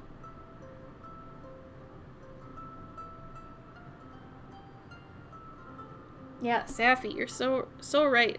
The whole idea of collective consciousness, once I learned about that, blew my damn mind. Like, it's crazy. If none of you have heard of collective consciousness, look it up. There was a movie that was supposed to come out that was about that. It was like I don't think it was an indie movie, but it was semi-indie, but it was supposed to come out, and it actually never did, which is really, really weird. It was called 0000, like just, if you just type in the numbers, and if you type those in and type in, so 0000 movie, you'll see all the stuff they had for it, and they were making it. And it was kind of about this guy who kept getting all this collective consciousness, and he was like building, it looked like an architecture on his head, but I think it was actually computer parts. But he was becoming like this hub of information, and he was teaching all these people, and it was kind of post-apocalyptic. Anyway, it was nuts. Look it up. The concept is awesome. But anyway.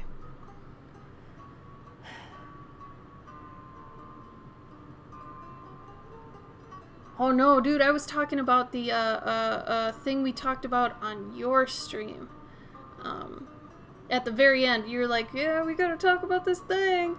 We gotta talk about that thing still.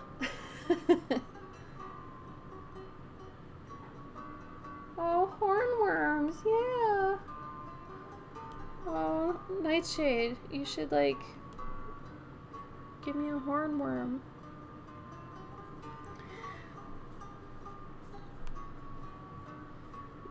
Well, Wade, too long didn't read. You win. You were right. Things have changed. Our outlook is not what it used to be on something. Because some other stuff happened that wasn't public that I could tell you about too. That's just like, oh man, what is this? Anyway. Not to be cryptic to everyone else. Sorry. I wasn't supposed to spill the beans yet, though, about the planner. I try to keep things I'm working on under wraps, because otherwise it's like, well, Yeah, Ashley, you talked about that like 2 years ago. It's like, man, it takes time, right? Especially when you don't have money. It takes a damn long time.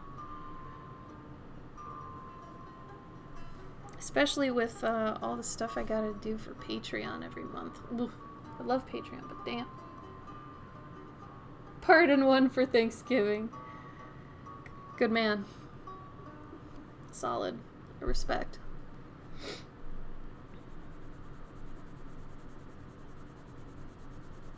You should grow one, Nightshade.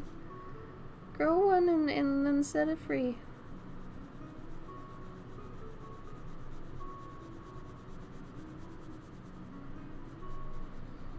For my curious collectors in here, I haven't done the sketch yet of September's Guardian, but it's gonna probably be a hazelnut pip. If you've ever seen hazelnuts, they're flipping adorable. Like, they are contained in this adorable little leaf bassinet. It is the cutest damn thing. So, wake up, sheeple.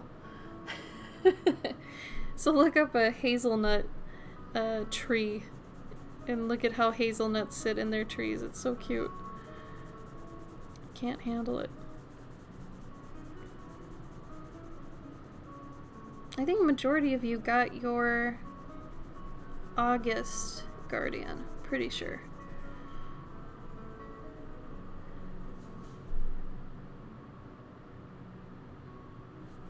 Yeah, it's gonna be a hazelnut. Because hazelnuts are kind of well known for wisdom, so I really wanted to kind of focus on that. And then, of course, once October hits and all that, I've actually got Guardians planned out now. Whoa, it took me a year and a half. Mainly because I want to start doing digital Guardians. So, those of you who are on there right now, I think it's $8. Digital ones will be $5.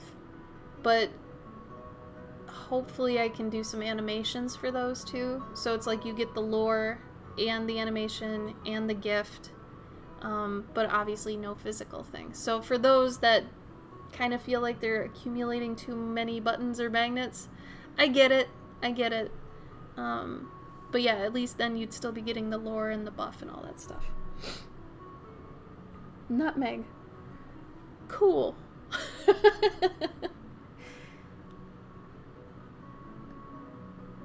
Oh, a journey journal. To me, it sounds like it would be basically a scrapbook / journal of places you're traveling to, and like a journal you're keeping while you're in those places, instead of just like when you get back. Where did you go? How did you feel? You keep it while you're there. You're like, oh yeah, today I did this. Here is a napkin from, in Paris. That sort of thing. That's what it sounds like. Anyway. That's what I thought you were going to say, Lacey, if I had to jump to conclusions.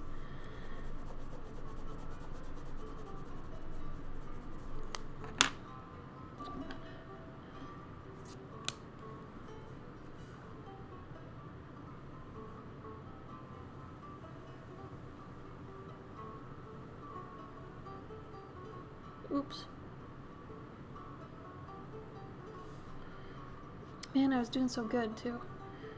That's okay. I can fix that.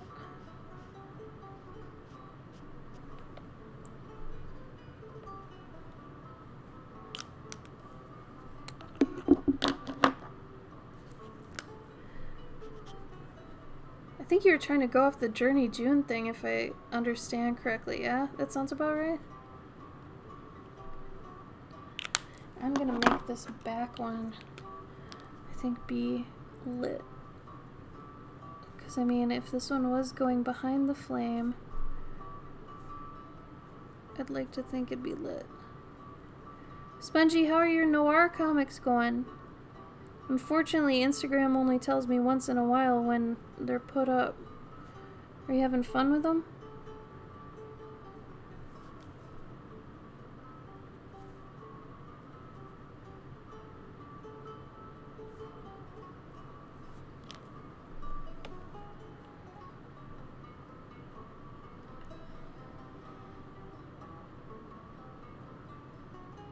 Oh, me too, man. My handwriting is so terrible. I have the biggest amount of guilt when I send like these really like okay, so I've got these right when I send out orders and anything and I have a thank you note, I write on these and it is the worst contrast to this motif, right? It's basically like a really aggressive comic font. That's what my handwriting looks like. And it's awful. Actually, I'll write it. I'll show you. It's terrible. My handwriting's awful. It's readable, but it's downright abrasive and, like I said, awful. It's man writing, okay? My dad used to write like that, and it's horrible. It's all over the place. It's like, this is my handwriting. Some things I do lowercase, some things I do uppercase. Who cares? Nothing matters. Sometimes my E's goes into the next letter. It doesn't, who cares? Right? It is bad. Wish it were better. But I guess no one can like pretend to be me, you know? That's my crap. So you've got this nice top and bottom here, and then you come in with this crap, and I'm like, man, why couldn't it just be nice script? Why couldn't I have stuck with cursive? Why do I have to be this guy? Anyway. It's got that Clover charm, man. Oh, that's cool, Spongy. I didn't know you had a writer. That's fun.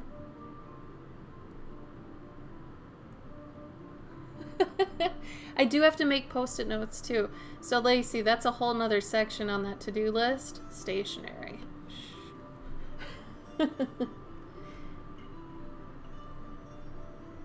Circles instead of dots for punctuation over the eyes. Like an elementary school kid. I think that's endearing. The ones that do the hearts, those you gotta be like careful of. Those people, man, I don't know.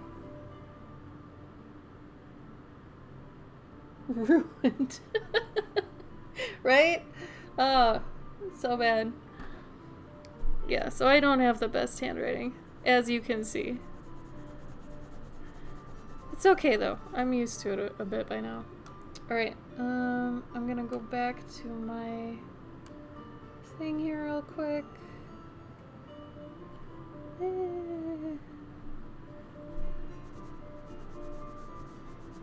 This has to be a little bit more.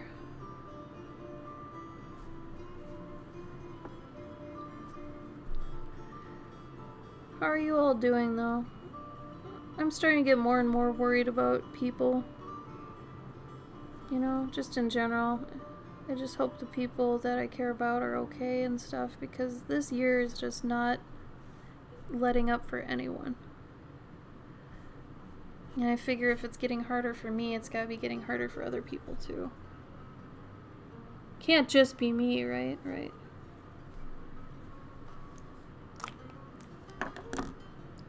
Nimwits. Oh, that's why your Instagram is what it is. I understand now.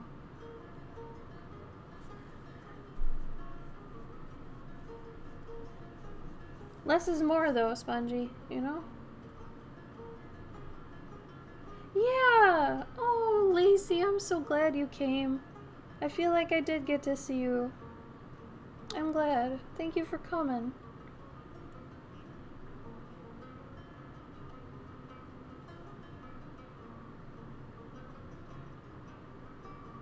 Safi, are you Cloverpuff? I think something just clicked in my brain. Yeah, the red pandas. Safi, I remember you saying Safi. Is Mur, right? Mur, you're here? That's you. Why didn't I make this connection? Lacey, I hope your mouse gets to you safe.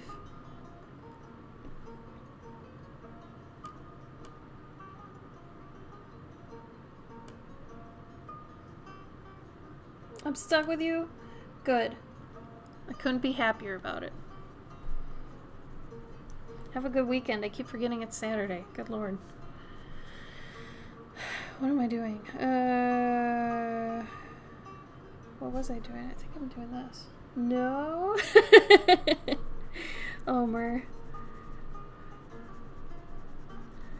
I still haven't done your candy stuff you gave me yet. I keep waiting for a time that like Gabe and I are able to stream together so we can split each Kit Kat and have an experience. But I have not gotten around to it. And I don't care if they go bad. I'm still gonna eat them. So there's that. I do really want to like send you a picture of them all next to each other again so I can accurately say what they are on stream. I know you went through them that one day, but man, I would love to have like a list and be like, okay, these are green apple Kit Kats and blah blah blah. Do not buy these. They taste like, you know, whatever. Also, congratulations on your Kickstarter, homie. I also saw you, you named the little ghost cat character a Wisp, like with an H.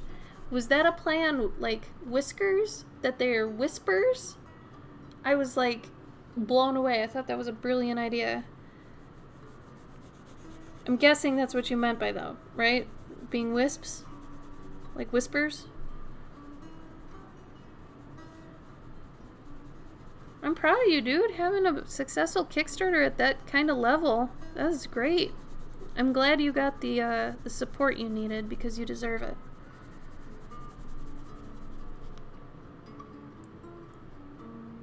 Yeah, call them whispers. I mean, it's cute because it's like whisper. Like they're tiny and they're little ghosts and it's like wisp, but it's also like whiskers. You can take that one. That's free.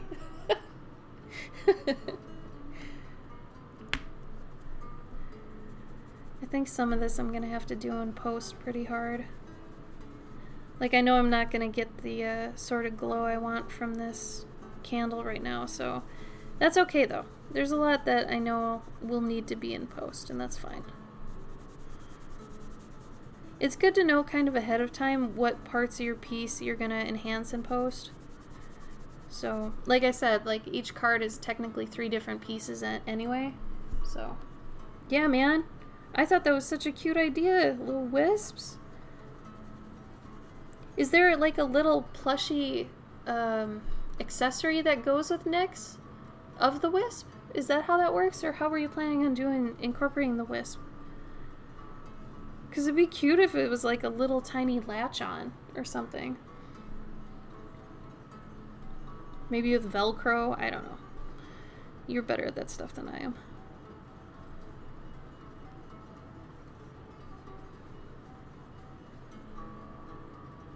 Oh, a keychain plush. That's perfect. Yes. Is that a stretch goal then for him? For them? For it?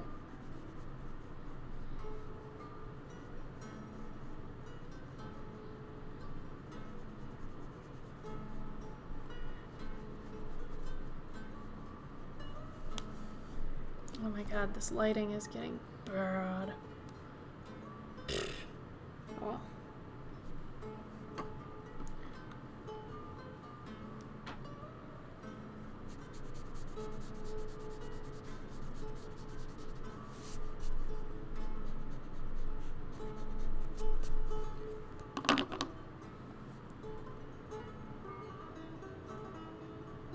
Oh my god, I'm dumb. I didn't know the Whispery existed. Dang.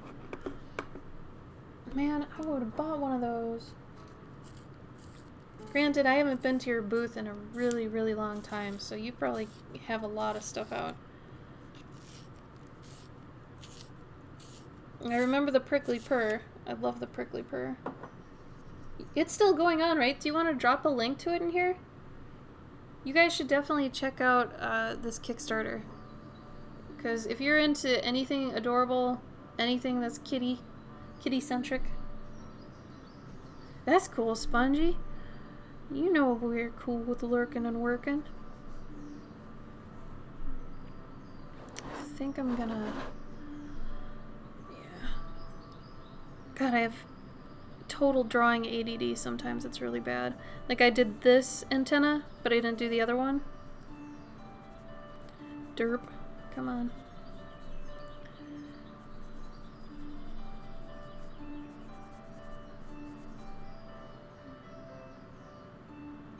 No. I encourage people always to drop in their art links or anything like that if they're excited about something.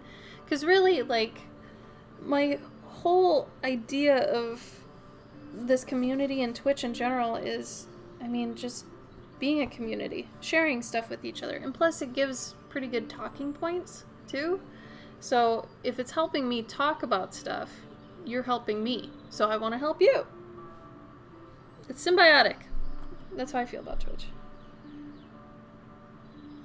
Anything that's in the chat is a potential talking point, which helps me out.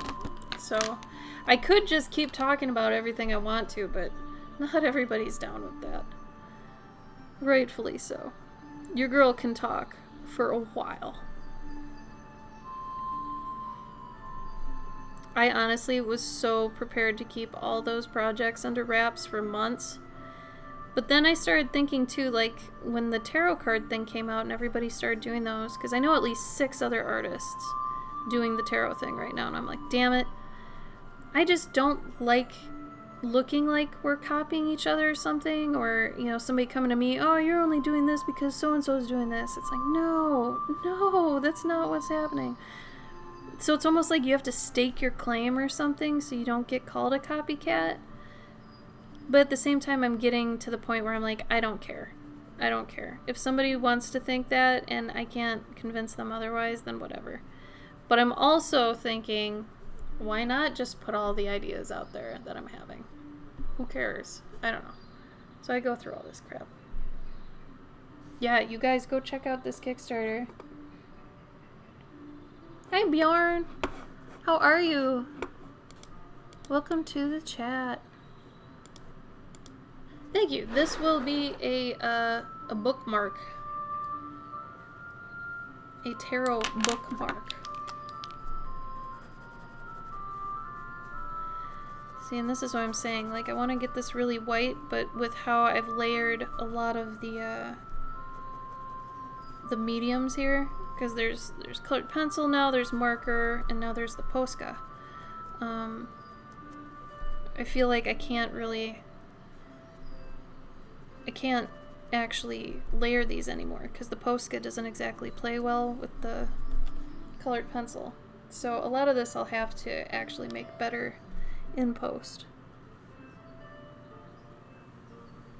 But this way at least I have an original that I can sell, as well as, you know, the bookmark that it's being made for. So that's helpful.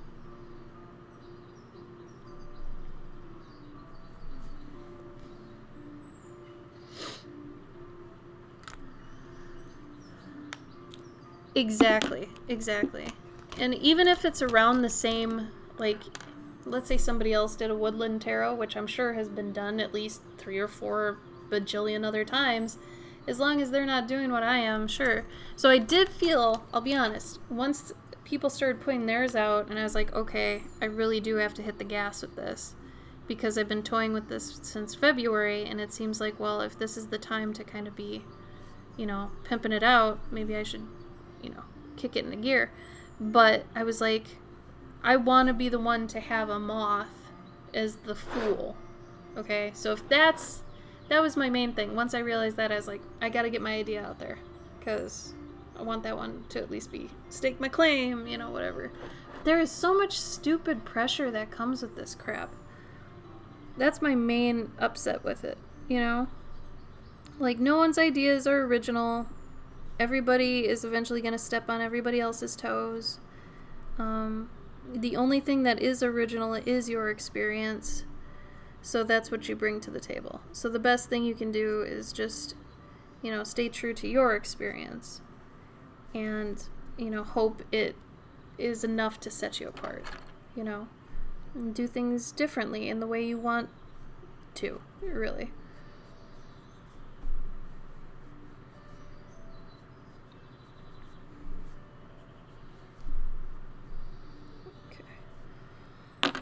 Do some lighting in this. Yeah, so I'm not doing the full tarot. I'm just doing a couple cards from the major arcana. So, you know, the ones that would make good bookmarks. So the Fool, I feel like would. Hermit, the Lovers, the devil. So that's 4 already. And there was another one I was like jonesing on already. Let me bring it up real quick. Selfishly, I want to do the Hierophant because I'm big on the Hierophant. But eventually I'd like to make a deck, but that's over years, and I'm not even gonna actually shoot for that as a goal. If it happens, cool. If it doesn't, cool. I'm fine with it either way. Yeah, see, people like the Lovers, and plus that'd be a really fun one to do. Maybe the High Priestess or Strength, those two. But I also feel like Hangman and the Tower. Tower's scary, man. Tower is a scary damn card. But they're all gonna be revolving around woodland things. So, as you can see here with the Fool, and then my Hermit was gonna be a porcupine. I've got a dock with all the ideas in it. If it wants to load, if it doesn't, fine. Yeah, Death. Duh, right? Death would be probably a raven. I mean, come on.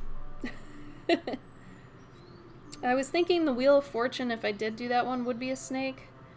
Oh! I have a boar down for the devil. I like the snake as the Wheel of Fortune because you could have an Ouroboros feel to it where it's eating itself. But the boar I thought would be a really interesting devil. Because these are kind of supposed to be a little bit Northwoods, you know, and I know boars kind of aren't, so I was still thinking on that. Ooh, Judgment, yeah. And I'm trying not to be too trite, so like, you know, having a snake as the devil is almost on the nose, you know? So I wanted something a little bit different, so I was thinking of things with horns. Honestly, maybe doing something totally somebody wouldn't suspect is like a deer or a buffalo is the devil. That'd be cool. But I kind of want there to be a little bit of, like, I'd want to look into even some, I guess, Native American lore or just animal symbolism and see which animals and like just like traditionally are certain aspects of things and then try to align them with what the cards kind of would be. But I do, you know, I'm from Minnesota. I really love any Northwoods kind of animals, you know? I mean, porcupines and beavers are my jam, right? So if I can kind of work that in. Did you take any meds, Sketch? Judgment is a good one, though. Yeah. So for Rebirth, though, like, I mean, if maybe I'd do like a butterfly card as kind of a sibling card to this one. You know, Rebirth would make sense for that. No meds? Ah. Oh, God. I would try not to reference anything, though. I'm not big on fan art. If people come up to me and say, oh, this reminds me of this, I'm like, okay. It was not intentional. I mean, everybody, from what I've learned going to cons, everybody's going to have their own, like, experiences, right? And they're going to think things remind them of certain other things. I've had people tell me, like, this reminds me of this, and I don't see it at all. It's kind of weird sometimes. Because, you know, a lot of the time if it's having to do with the animal that's there, and, you know, it's obviously one for one, then yeah, that makes sense. But if somebody comes up to me and says, this reminds me of this, and there's no semblance of why, I mean, if we're already jiving, I'll be like, oh, cool, explain, you know? But if they're just in passing, I'll just be like, okay. It really has kind of become the internet, just in person. Because some conventions, people just, like, comment on your art as they're passing, which can be really fun for stories later. I've got a few stories that are just ridiculous, just from people passing my booth. Some people. But, yeah, it's interesting.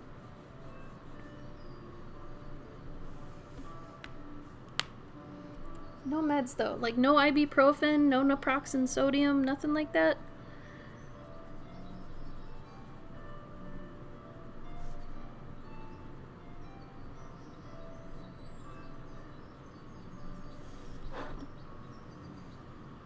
Ah, dang.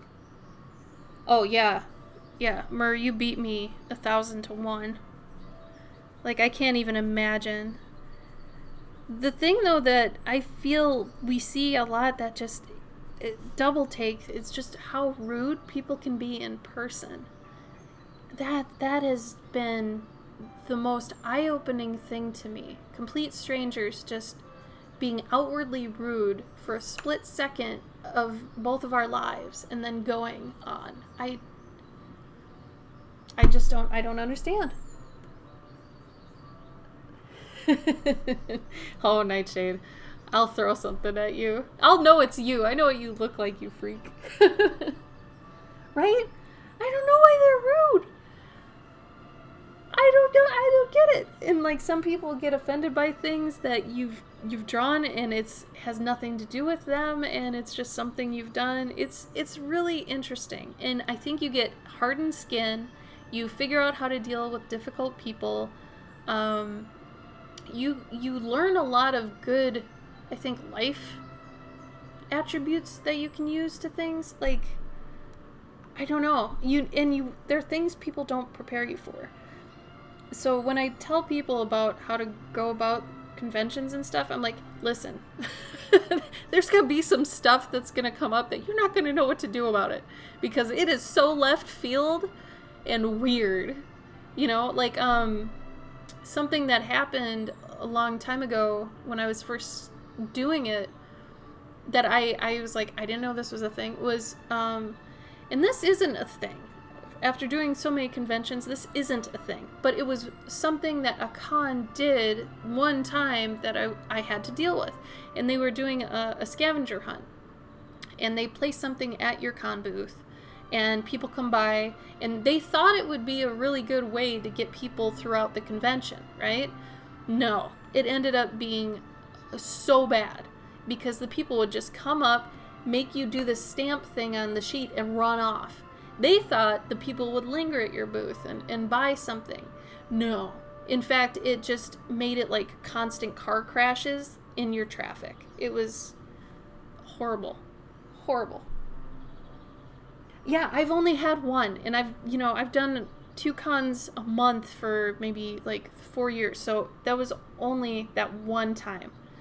It must be an anime con thing because I stopped doing a lot of anime cons. Is that where you've seen them, Mer? Anime cons? No, because usually they're kids, Nightshade. They're like older, like maybe 10 to 16-year-olds, somewhere in there. And it's weird. I don't know. At least the one I experienced. I can't speak. Mer would know more than I do. Safi Panda would know way more than I do. Because it sounds like she's dealt with that a lot more. But the one time I dealt with it, I was like, no. We didn't really have a choice, too.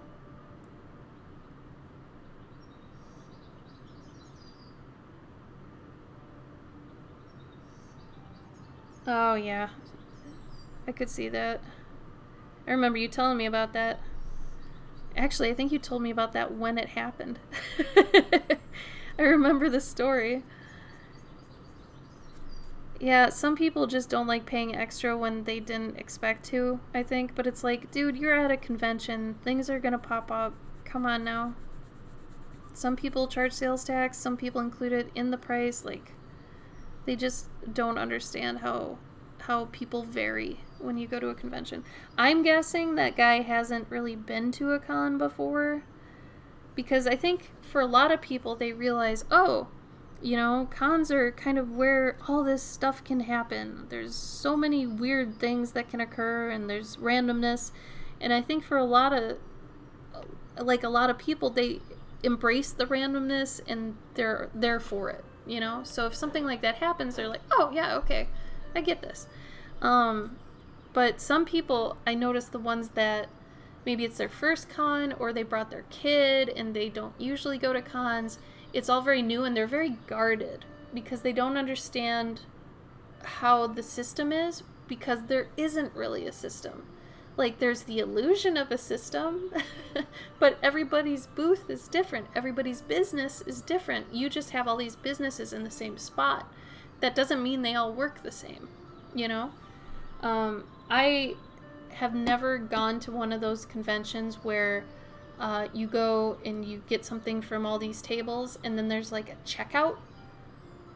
Those exist, and I've never wanted to do those because they take like a cut of it or something. It's really weird, and every time I'm like, why do they think this is gonna work?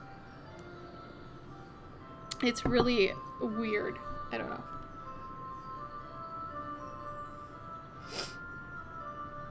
Flash it to his wife. Ah, you shoulda.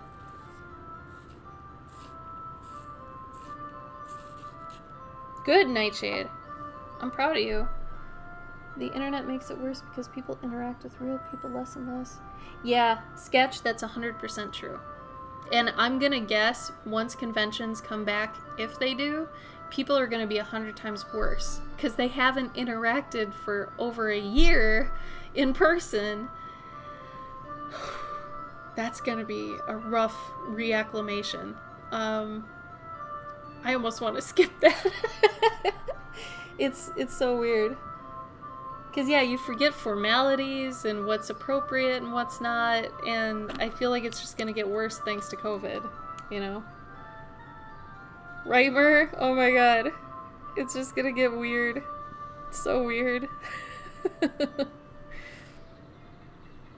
Like, I don't even know if they're going to come back. Like, so many regulations are going to have to be in place for places to have, you know, over 150,000 people coming. I don't know. Nightshade, you should have came down here when you had the chance. You may never get to go to C2E2.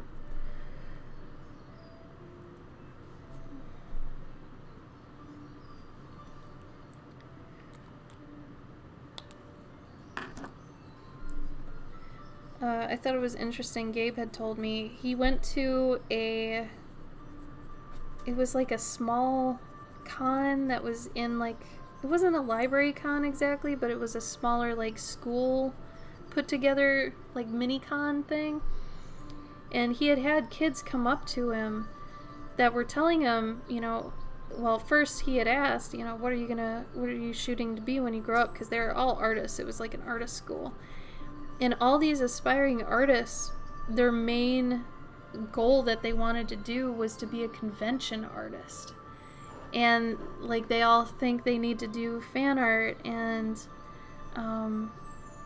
you know, make money at conventions that way. And they think that's how you be a freelance artist nowadays. That's only, like, this much of it, you know? There's so much more to do.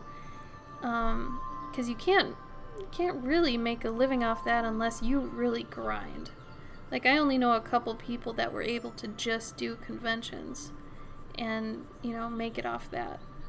You know, even I needed to supplement it with digital sales, right? So it was just really interesting to hear the up-and-coming generation say that that's what they wanted to do. A little sobering, honestly, especially now. Like, do they still think they can do that? You know, do they understand that since conventions are off, that all of us that were doing conventions had to find other means, you know? So, it's been a thing. I gotta sharpen my pencil real quick.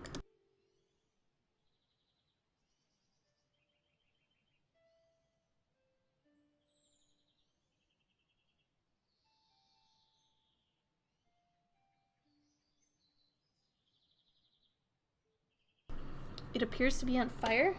Then I'm doing something right. Woo! Sketch, I totally understand. Yeah, honestly, at a lot of fur cons and anime cons, I think we've talked about this, a lot of the attendees are autistic, so it's been a good way to, you know, figure out how they enjoy their experience the most when you interact with them a certain way. So it's, you really, as a convention artist, depending on the con you go to, you have to dial yourself to different modes. And that's just, salesman-esque stuff. So when I do like anime cons, furry cons, things like that, you have to dial yourself back a bit. Because at like a Comic-Con or New York, Emerald City, C2E2, any of those big city Comic-Cons, you gotta be in your, in people's faces and have your sales pitch on point and all that stuff and kind of be outward, right? But when you're at like an anime con or a furry con, you gotta pull back. You gotta give them their space, let them peruse and look through, at their own pace, really. And just be there in case they have a question or they want to purchase something.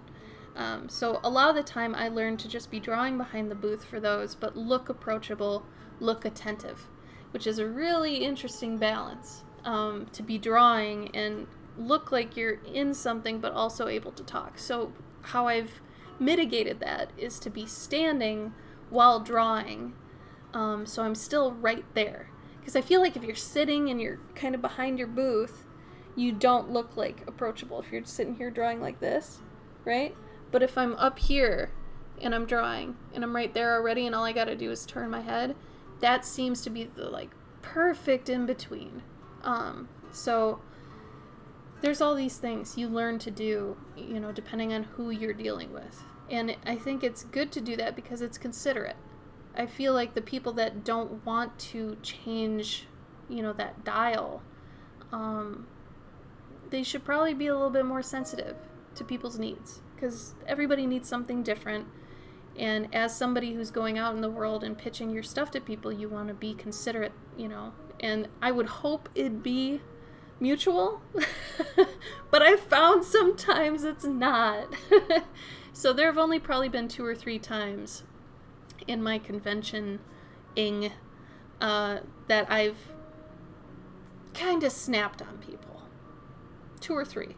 But that's after, like, I give people 3 strikes, typically. On the 3rd strike, I'm getting you the out of here, right? So, Oh, thanks, Dennis! Wow, it's only 7:30? I keep forgetting I start at 5 now. I still have the 7 mindset.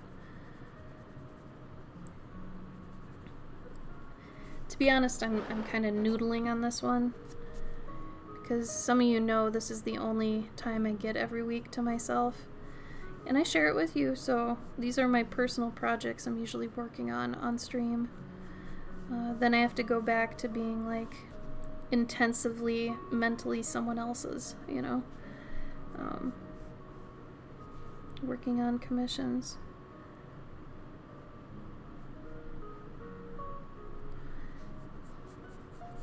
Trying to give this smoke or this swoosh a little bit of a 3D filigree effect, but not pushing it too hard. I want to have some shape, some form, but not so much to be distracting or a design element. I just want it to kind of be there and a little bit unabrasive.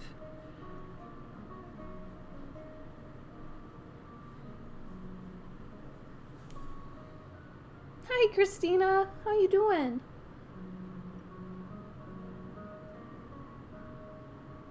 And Mur, if they're at your table and you felt that way, that's kind of how it, they need to respect it. It's your booth. You paid for that spot, so hopefully they were, you voiced your concerns, and I hope they respected that. I'm well, Christina. Well, as good as I can be. I don't like to be too transparent, and I don't want to just sit here and complain at everybody, but all things considered, I'm okay. I'm okay. I can't really complain, but I could, but I shouldn't. I don't think that's, that's what I remember the first time I came to your booth. I said, hi, I was wondering, and then you punched me in the face and said you'd be happy to do a commission.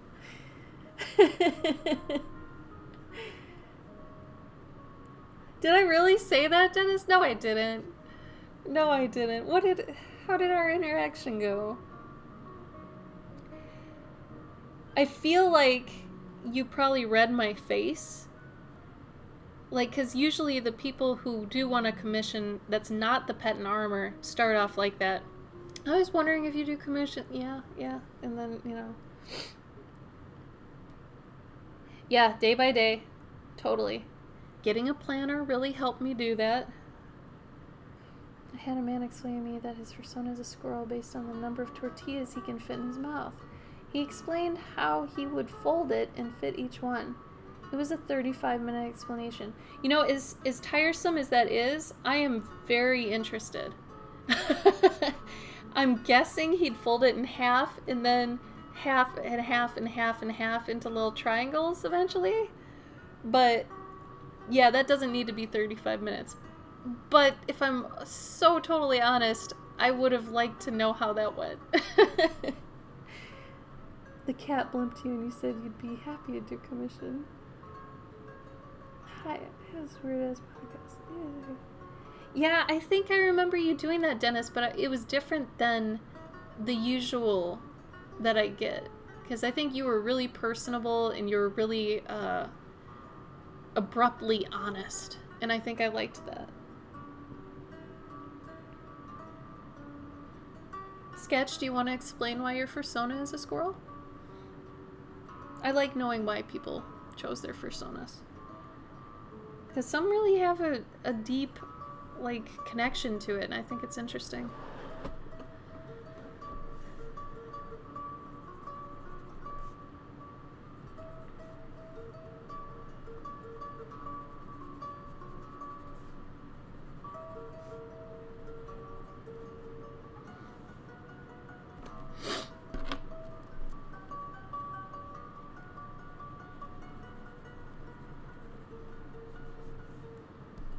Sketch, is it because of tortillas? Small, soft, scared of people. I like to hide food and eat it all before sleeping. See, that's cute. I can respect that. It's interesting that you view squirrels like that, because I have a different view of squirrels. Don't tell me it was you. Oh no. Don't throw it out in my chat. No, I think Sketch is overseas. So unless you were at an overseas con or Sketch came here. Really? Oh my god. Okay, the booth barnacles? Yeah, there's a term for you. Booth barnacles. Those of you who stay at a booth for way too long. Hey, Sniggle!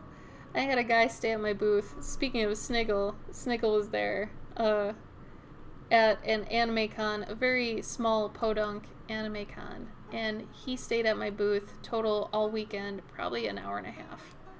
Not cool. Not cool. And he had ill intentions, too, we'll say. So I was not happy with that man. But you get those every once in a while.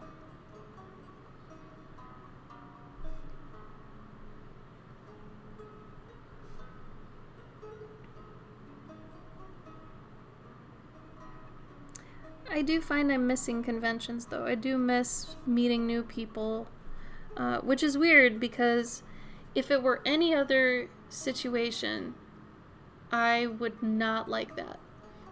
Like if it was at a party, I hate that.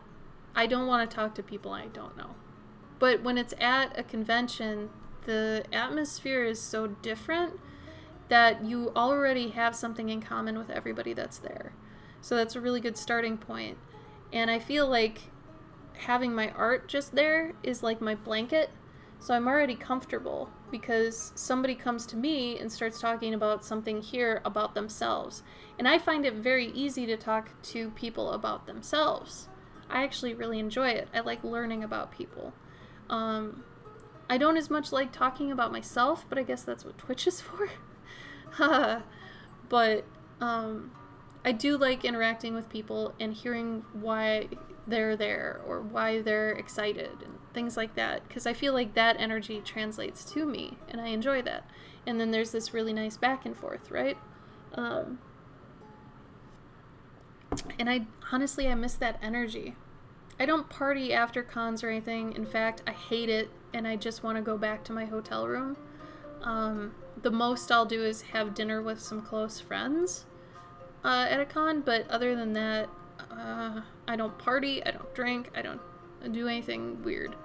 Or I guess not weird, but just too much, because I'm drained. I am fucking tired after a con day.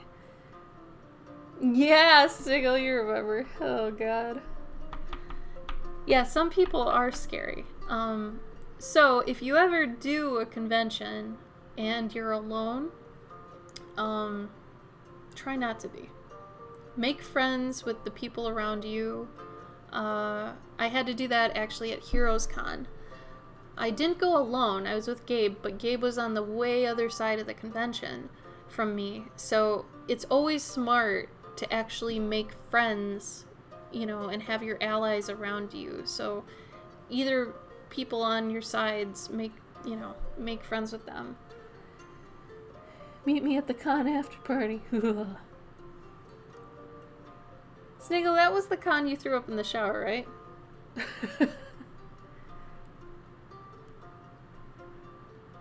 And Mur, with what you sell and stuff, you can totally do that. And, I think that honestly, I think makes you look more professional if you have people selling for you. I think in my case, I'm not there yet, and it'd be a little weird for me. You threw up, then took a shower. Okay. Totally different. Yeah, in Sketch. So, there's been a couple, they're like a dual wife team, and they always bring their dog, who is an emotional support animal, and so when one of them gets a little bit overloaded, the other one takes over, and then the dog is there, as the emotional support animal. So they have that whole thing going. So they figured out a system, and they have the sensory overload thing hardcore. So it's really nice that they can kind of, tag in and tag out. So that's an option, have the buddy system. You washed your shirt in the shower. Then I found out sometimes hotels have laundry rooms you can use. Really? See, I didn't know that. You didn't tell me that. I didn't know that. That's interesting. I think we all learned a lot that weekend. I learned that I don't like selling my art to people who actually aren't buying it for the right reasons. That's what I learned. That guy did not want that piece. He just wanted to impress me, and I did not appreciate that. I bet he threw it in his room when he got home. There we go. For this. At Anime Expo, really?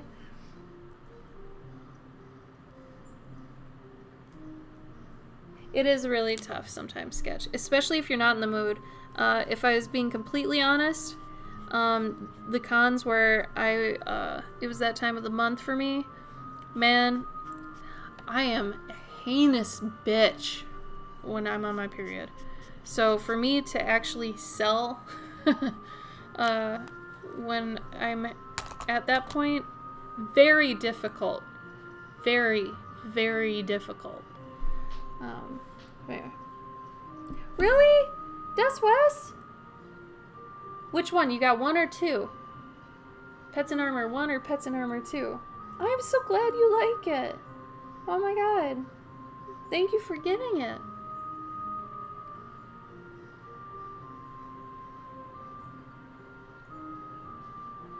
Aw, that's not nice of them, Sketch.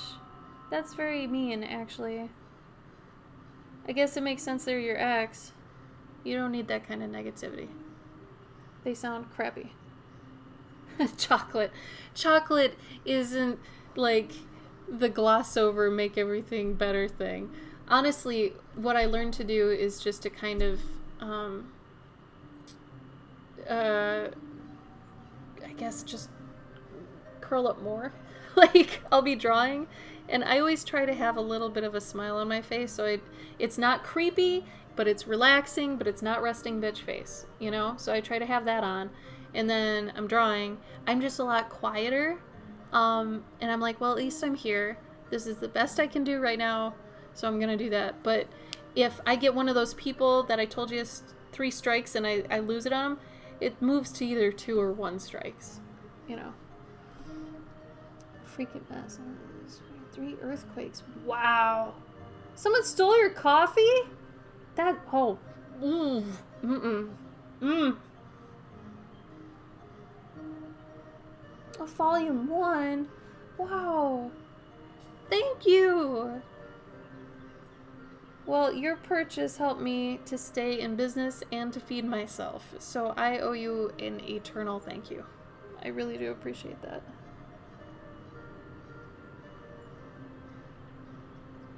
Oh, Sketch, that's so sweet. Just like Pikachu to save the day, am I right?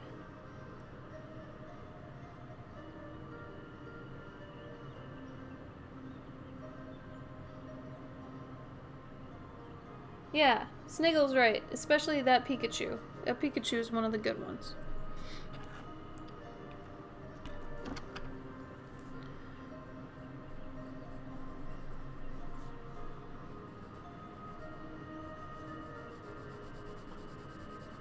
See, like this, I'm gonna have to lighten up in post.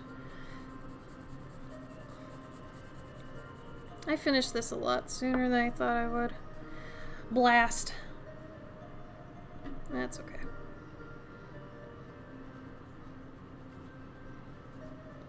Let's see, I wonder if I've got anything else I could work on right now. I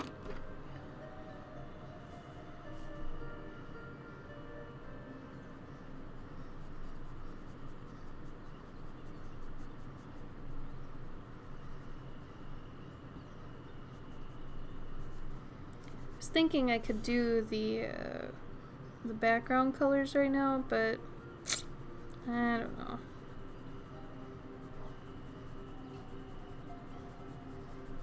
I actually think I might print these with gold on them too.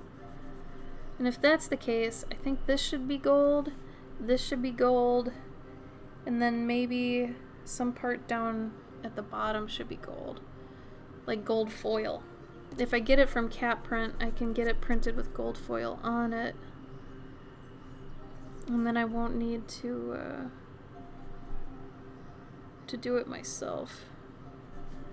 Which I can, but man, it's a pain in the ass sometimes. Especially for bookmarks. I don't think it'd be worth it on a bookmark.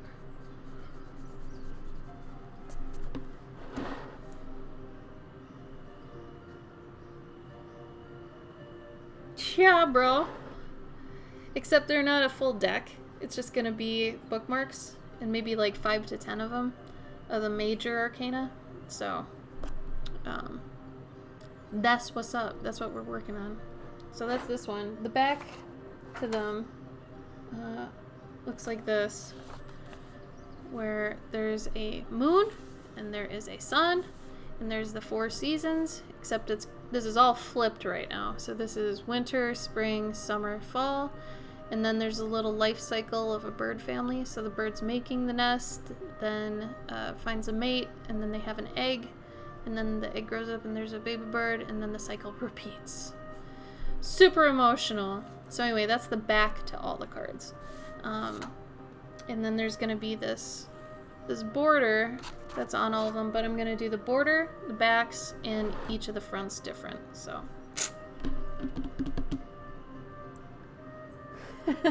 Professionally speaking, I find ASIN to have worse toilets.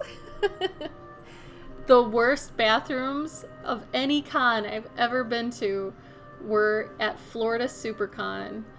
Oh, it was really bad. It was in the Fort Lauderdale location. I know they moved it a little bit, but there were 2 stalls. 2 stalls! And it was like walking into a literal butt. It was wet and warm and gross. It was terrible. The worst. Anyway, that was bad. She remembered me a few years later, so it turned out she's a sister of someone I befriended a while later. She saw a photo of us. Wow. Sketch, that sounds like fate. Yeah, tarot bookmarks, because I figure tarot cards would make really good bookmarks. And plus, everybody seems to have a tarot card that they kind of, this is me, you know? So, I don't know. I figure if I eventually make all the ones in the major arcana, then I can do that. You know?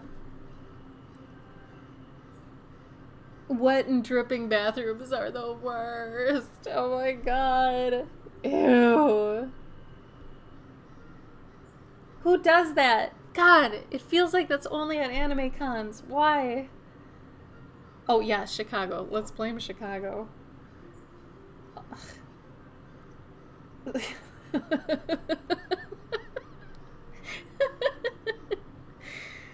God.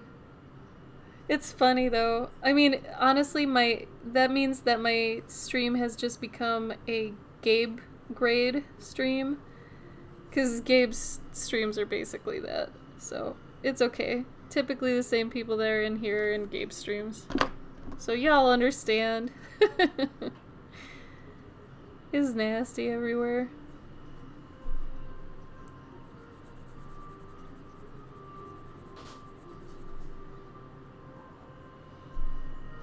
Go Packers. Sniggle, I miss you so much. God.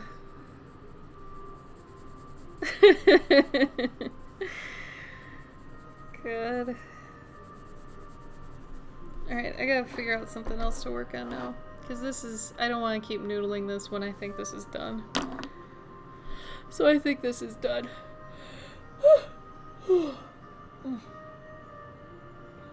Yeah, isn't that weird? Like, I don't necessarily want to hang with people, but I just miss being forced to be with people.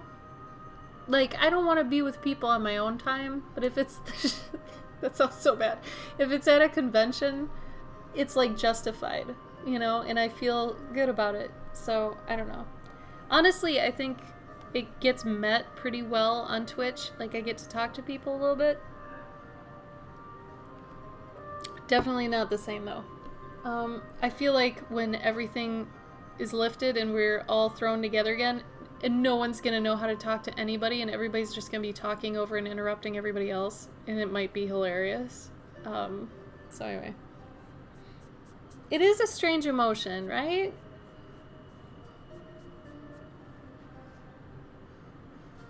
Yeah, wasn't it an atlas?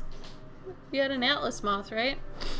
I actually just got a new moth the other day. It's the last moth I'm probably going to get in my collection. Because, yes, I have a collection. And this is a vintage one. But this is a white atlas moth.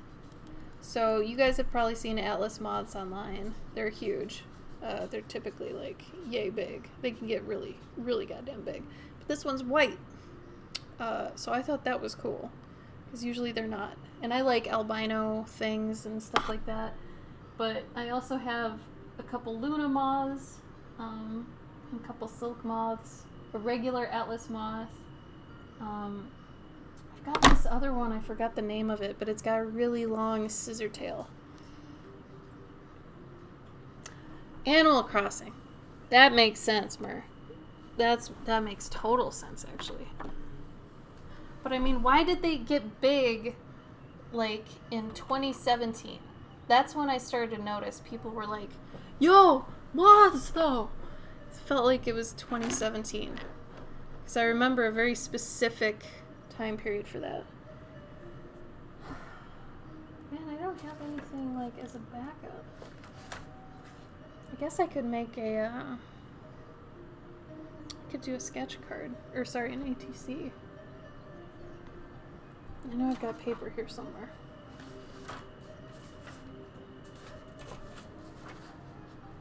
Just gotta find it. Hold on.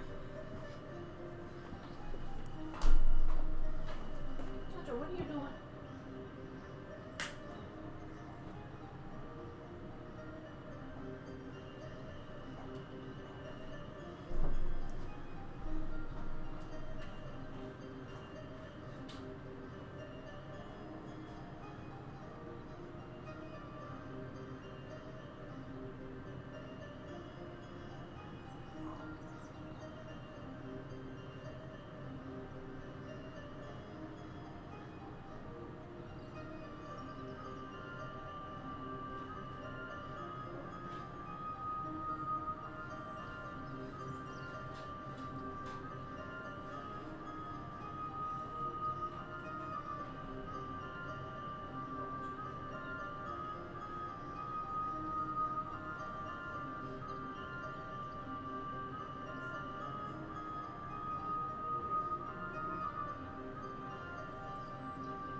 Seems like it.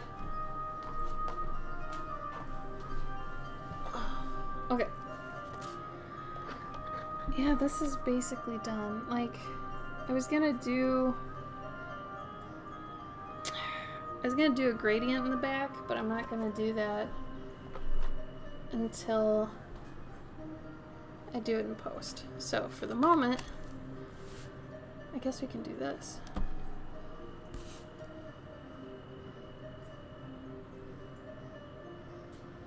But what are we gonna do? What should I do?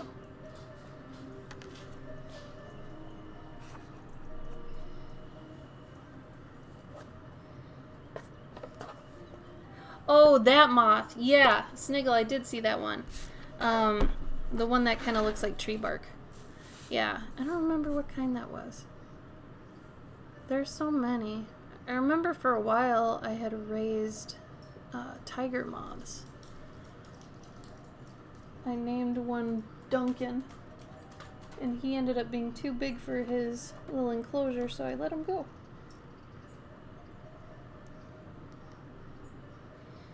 Alright, I want to do a little watercolor something or other. What to do. I still kind of want to do something else, and yeah, maybe I don't want to do watercolor. Or maybe I do. Let's see. Maybe it'll turn out crappy. Yeah, right? Mur, have you seen the, did I show you that big Hercules beetle plushie I got? I don't remember what con I got it at. Yeah, I don't remember. Oh, American Dagger? Yeah, those kind of moths I'm not big on. I don't know, I'll put up a whole walkthrough of my workspace at some point. I finally got it to a point I'm enjoying it. Yeah! Oh, do it! Oh man, I don't know if you saw, oh my god, do I have that anywhere? I had what I was calling a beetle bride. I had done this big chunky beetle. Okay, if this crashes, actually this is gonna crash. I'm not gonna do that. It's definitely gonna crash. I don't think I put it up yet. Maybe I did. Hold on. I don't think I did. Oh, but it is in my Patreon update. Hold on.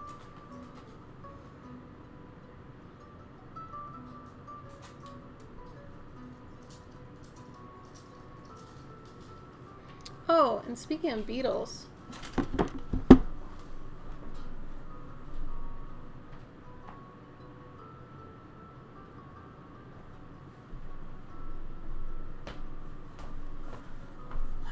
You guys are learning a lot tonight that I have a lot of dead bugs. So, here's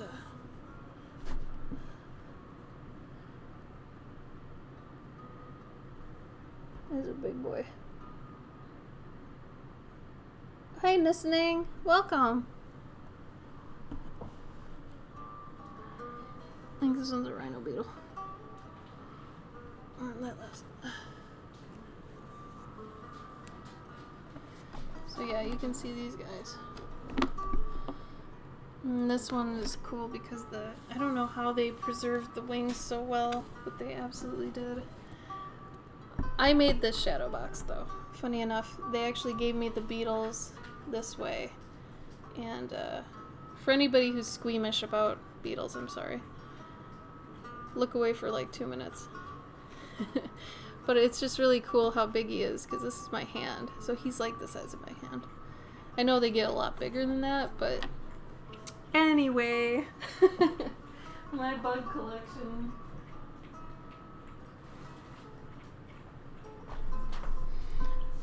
LOL bugs. Yeah, so Gabe likes rhino beetles and stuff, so I bought him one for, I think, his birthday one year or Christmas, something. But then I had done for someone in my Patreon who enjoys beetles. Oh, really? Hold on. I have not even put this up anywhere yet.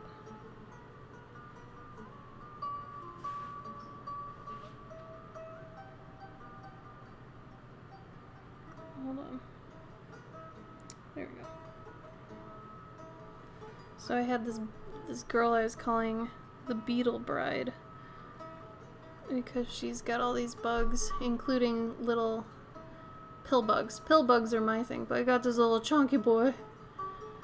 She's like a beetle lady, but she's got 3 little pill bugs. I love pill bugs. Anyway.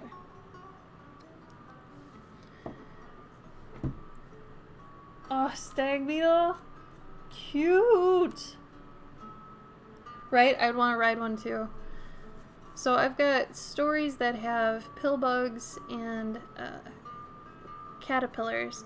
There's a giant isopod that's being sold on Amazon. It's like $70, and I cannot justify that at all. I can't. Like, I'll show you. I want to get it, but I cannot, like I said, justify it. It's a big, big baby. They're so cool, but oh my god. Here's the big baby. It's like $70. It's a big old isopod. It's like, who decided to make this? Look how sweet this baby is! Of course it's Japanese. Of course. Because they understand how to make the cute boys, but anyway. I wanted one of those. You disgust me. Get out of here. You're an isopod. See, they're cute. Yeah. Mur gets it. Alright, what should I draw? Let's see. I feel like something silly. Like a mouse hanging on to something. Something silly and easy. And kind of having some form to it.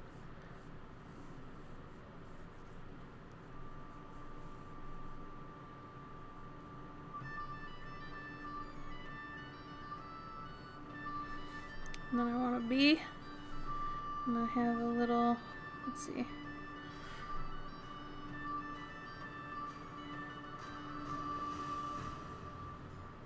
Sometimes I just draw the motion down that I want.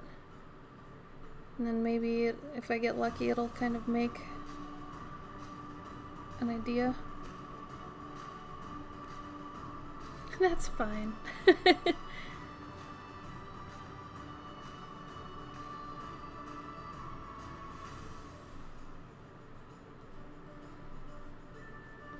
Okay, so after I finish this card, I will stop the stream. But I will watercolor this, so it will be a minute.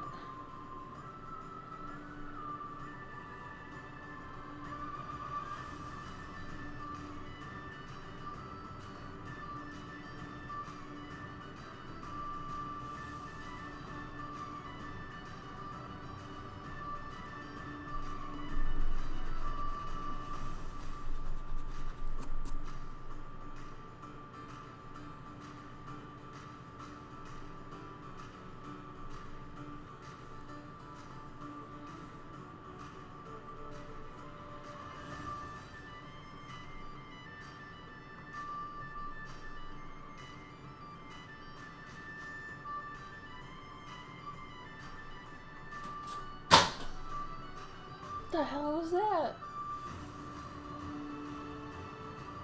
Something fell at Gabe's and I don't even know what it was. I don't know how I want this mouse to hold this rope. Because I feel like it won't look right. So even that little hand doesn't look right.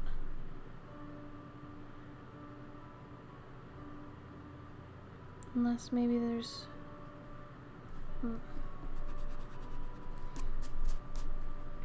Might have went too fast on this one.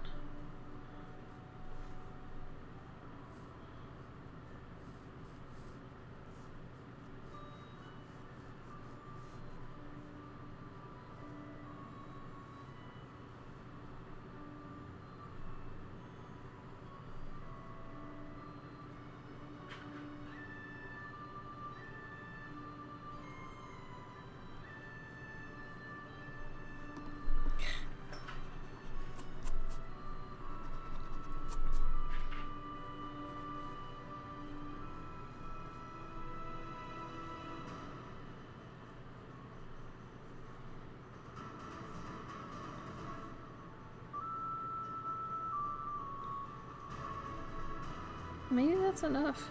Maybe just having that. Chancho! Come here. I think his head needs a bit bigger.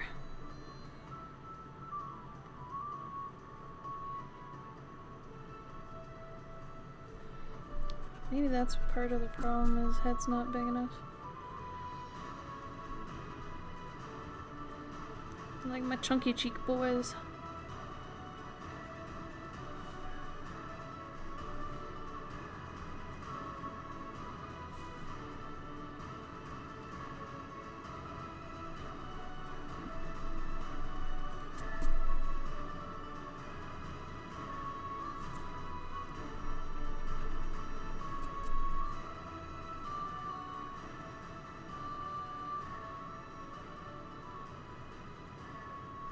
Oh, unless he's explaining. I like that.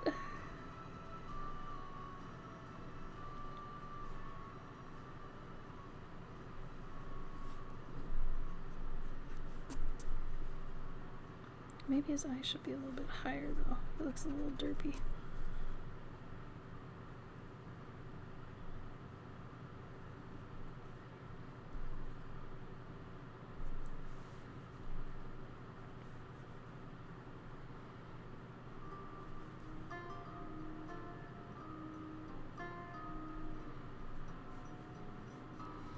You see, I can't get down from here.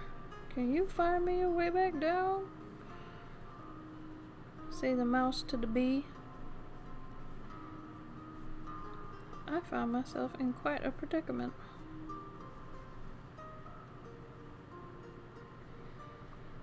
I'm gonna give this mouse a crazy tail, because this is not a normal mouse. He has very strange proportions, too. So he's a different kind of mouse now.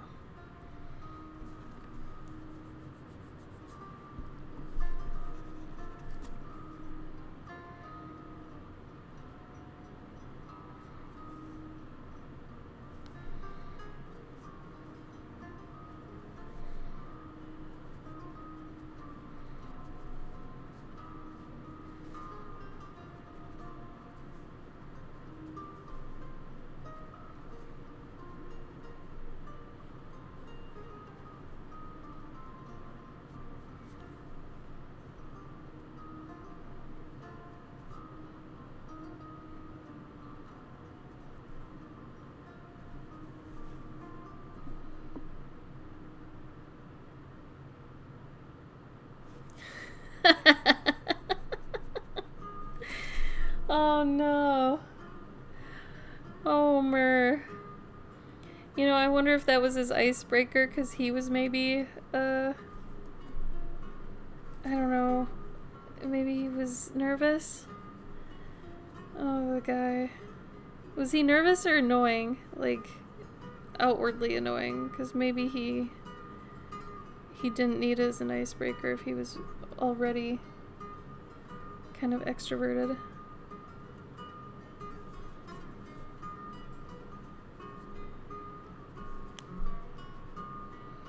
Annoying? Okay. So he was a salesman?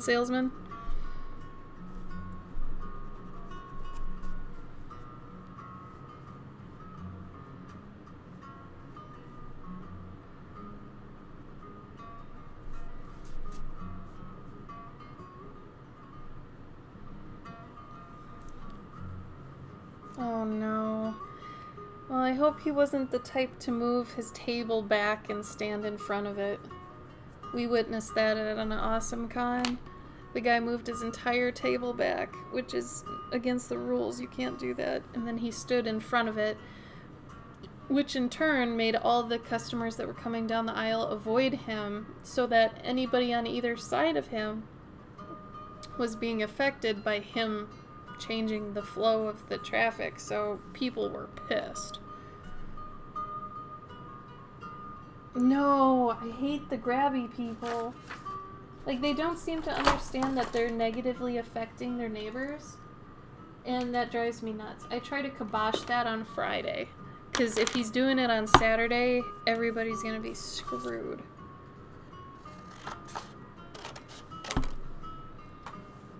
Ugh. Kill him.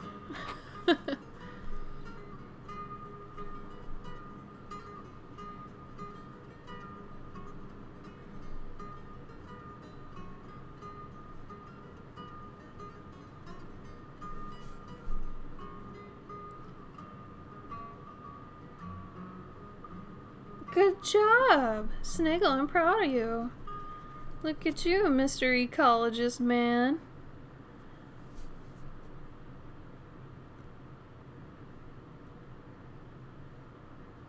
Oh, I don't either. No, I would avoid that guy. And, you know, now that we're table people, if he was trying to sell to me, I'd be like, dude, you're trying too hard. As a customer, you're scaring me off. Like, I would just let him know. Because, damn.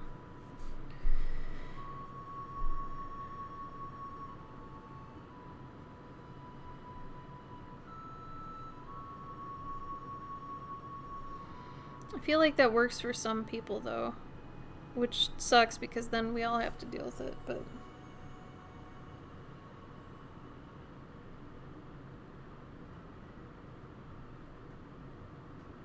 Oh, cute, Sniggle.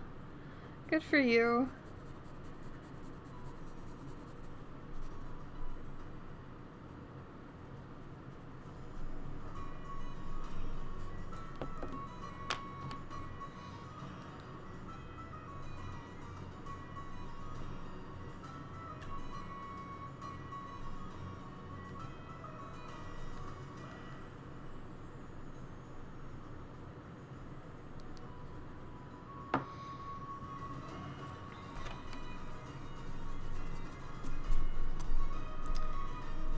Alright.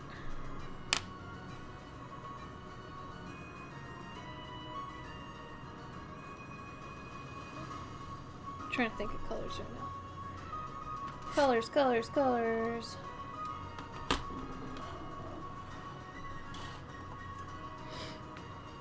I need my paintbrush. I need one of my things. Need some water. Same water I drink. Alright.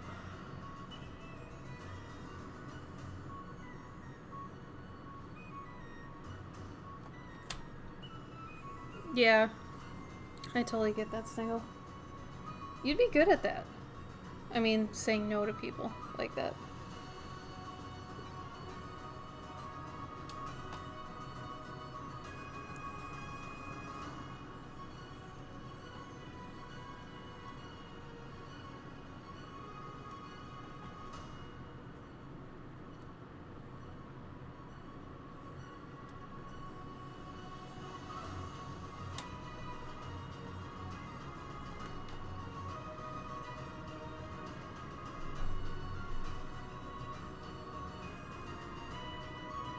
I do have, like, a certain amount of sadness, though, for the kiosk salespeople. Because that's a hard biz. Like, I can't imagine how rough that is. That's like a whole different level of difficult, you know?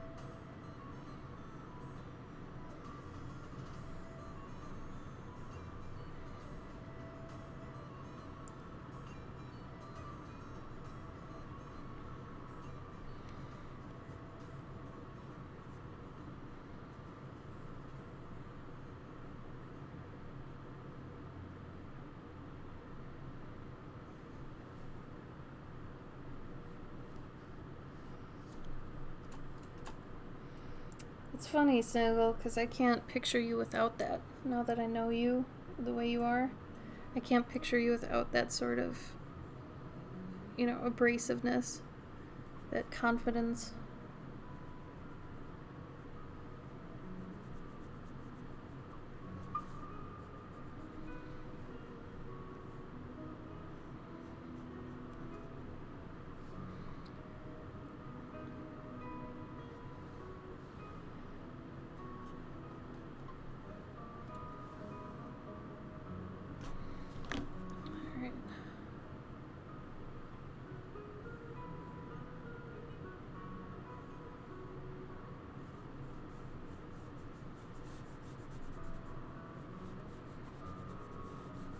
Here I am without a napkin to blot this, of course, so I'm gonna use, or not.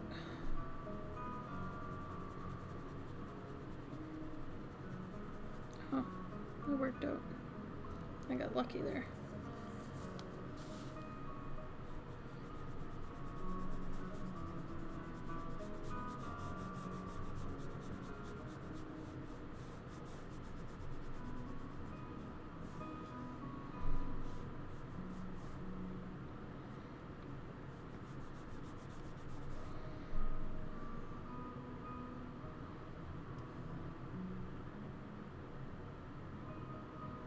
Oh yeah, I think we're all gonna be messes too when we go back to conventions, because we're gonna be so out of our loop. Like, I know I'm gonna have trouble with a lot of my sales pitches again, like my pet and armor one.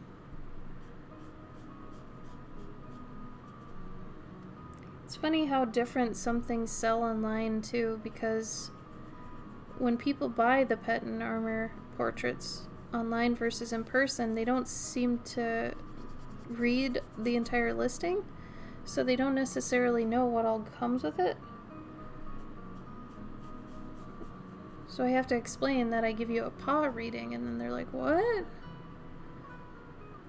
I'm sitting here like, man, if you just read the listing. You're welcome, homie.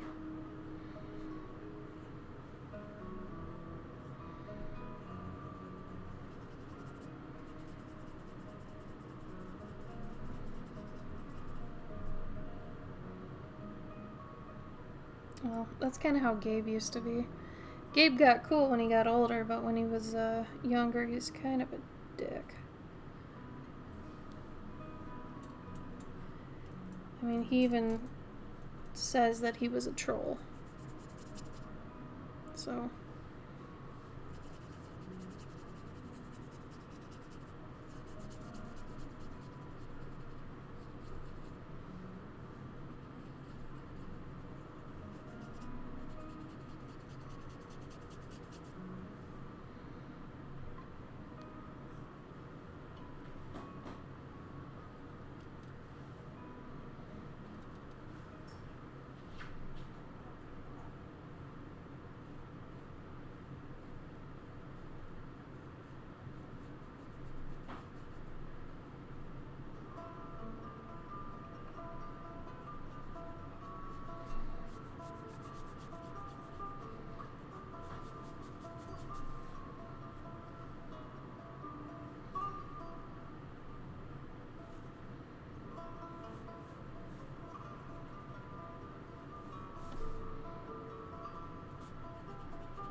You still are a troll.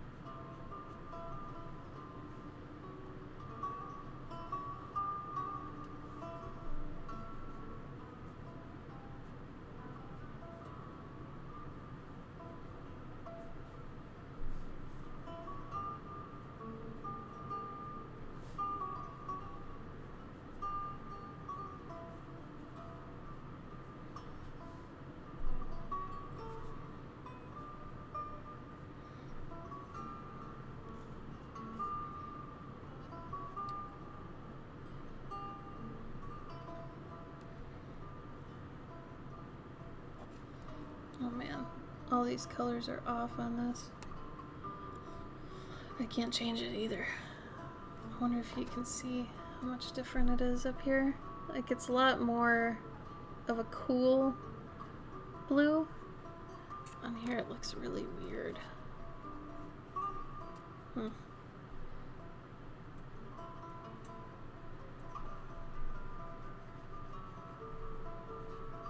don't know.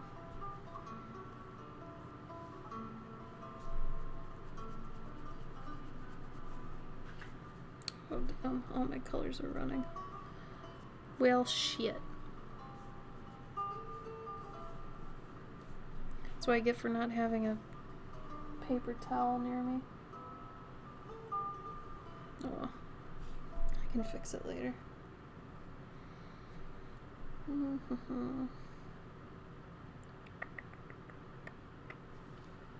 him a red vest. Chancho.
Alright, I think I'm gonna go in a second.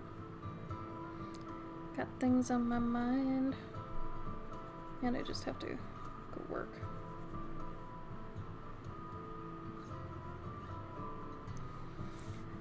I muddied this up pretty good.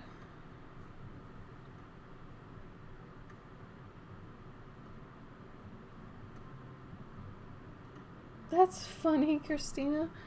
What's upstairs? Does she just want the dog to go away?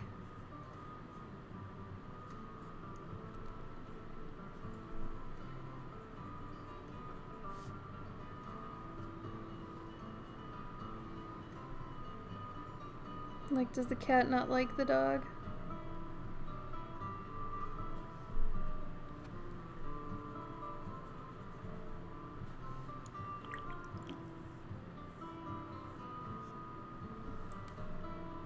Hi, Alice!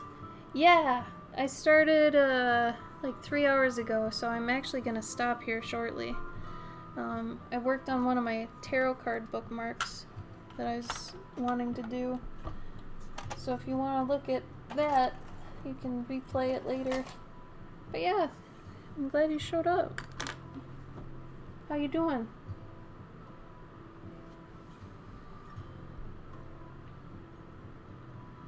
Oh, that's hilarious. Is this your sister's cat? Is the dog yours, Christina? Is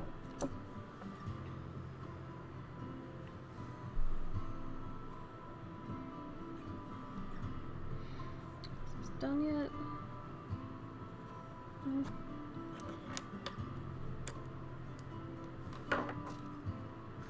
Oh, thanks, Spongy. Yeah, honestly, I kind of messed it up here, but I'll fix it. I'll fix it. Oh, that's right, Labor Day weekend. Oh my god. When you're freelance, you don't know this stuff anymore. Aw. That's kind of nice, Christina. It's like being the grandma or the aunt. Instead of having the kids, you get to have the fun with them, but not actually have to, like, you know, take care of them too hardcore. It's still wet. It's It's been a long time since I had this sort of problem happen. But I'm just more mad at these color differences. I guess if I turn it like this, you can see what colors it actually is close to. I feel like the light's like messing it up. Yeah, still wet.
Alright, it's 8:30. I'm gonna go. So I'm sorry I missed the past 2 weeks of streams, but I had good reasons, and honestly, money takes precedence over no money things. So, to recap what we worked on, this for like 10 minutes, but also this for a bit.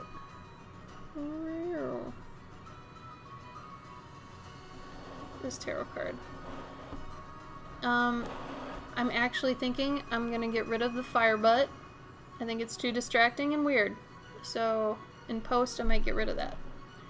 But a lot of the values will be pumped up and made different because ideally it will end up looking like closer to this once I do all the post-processing on it.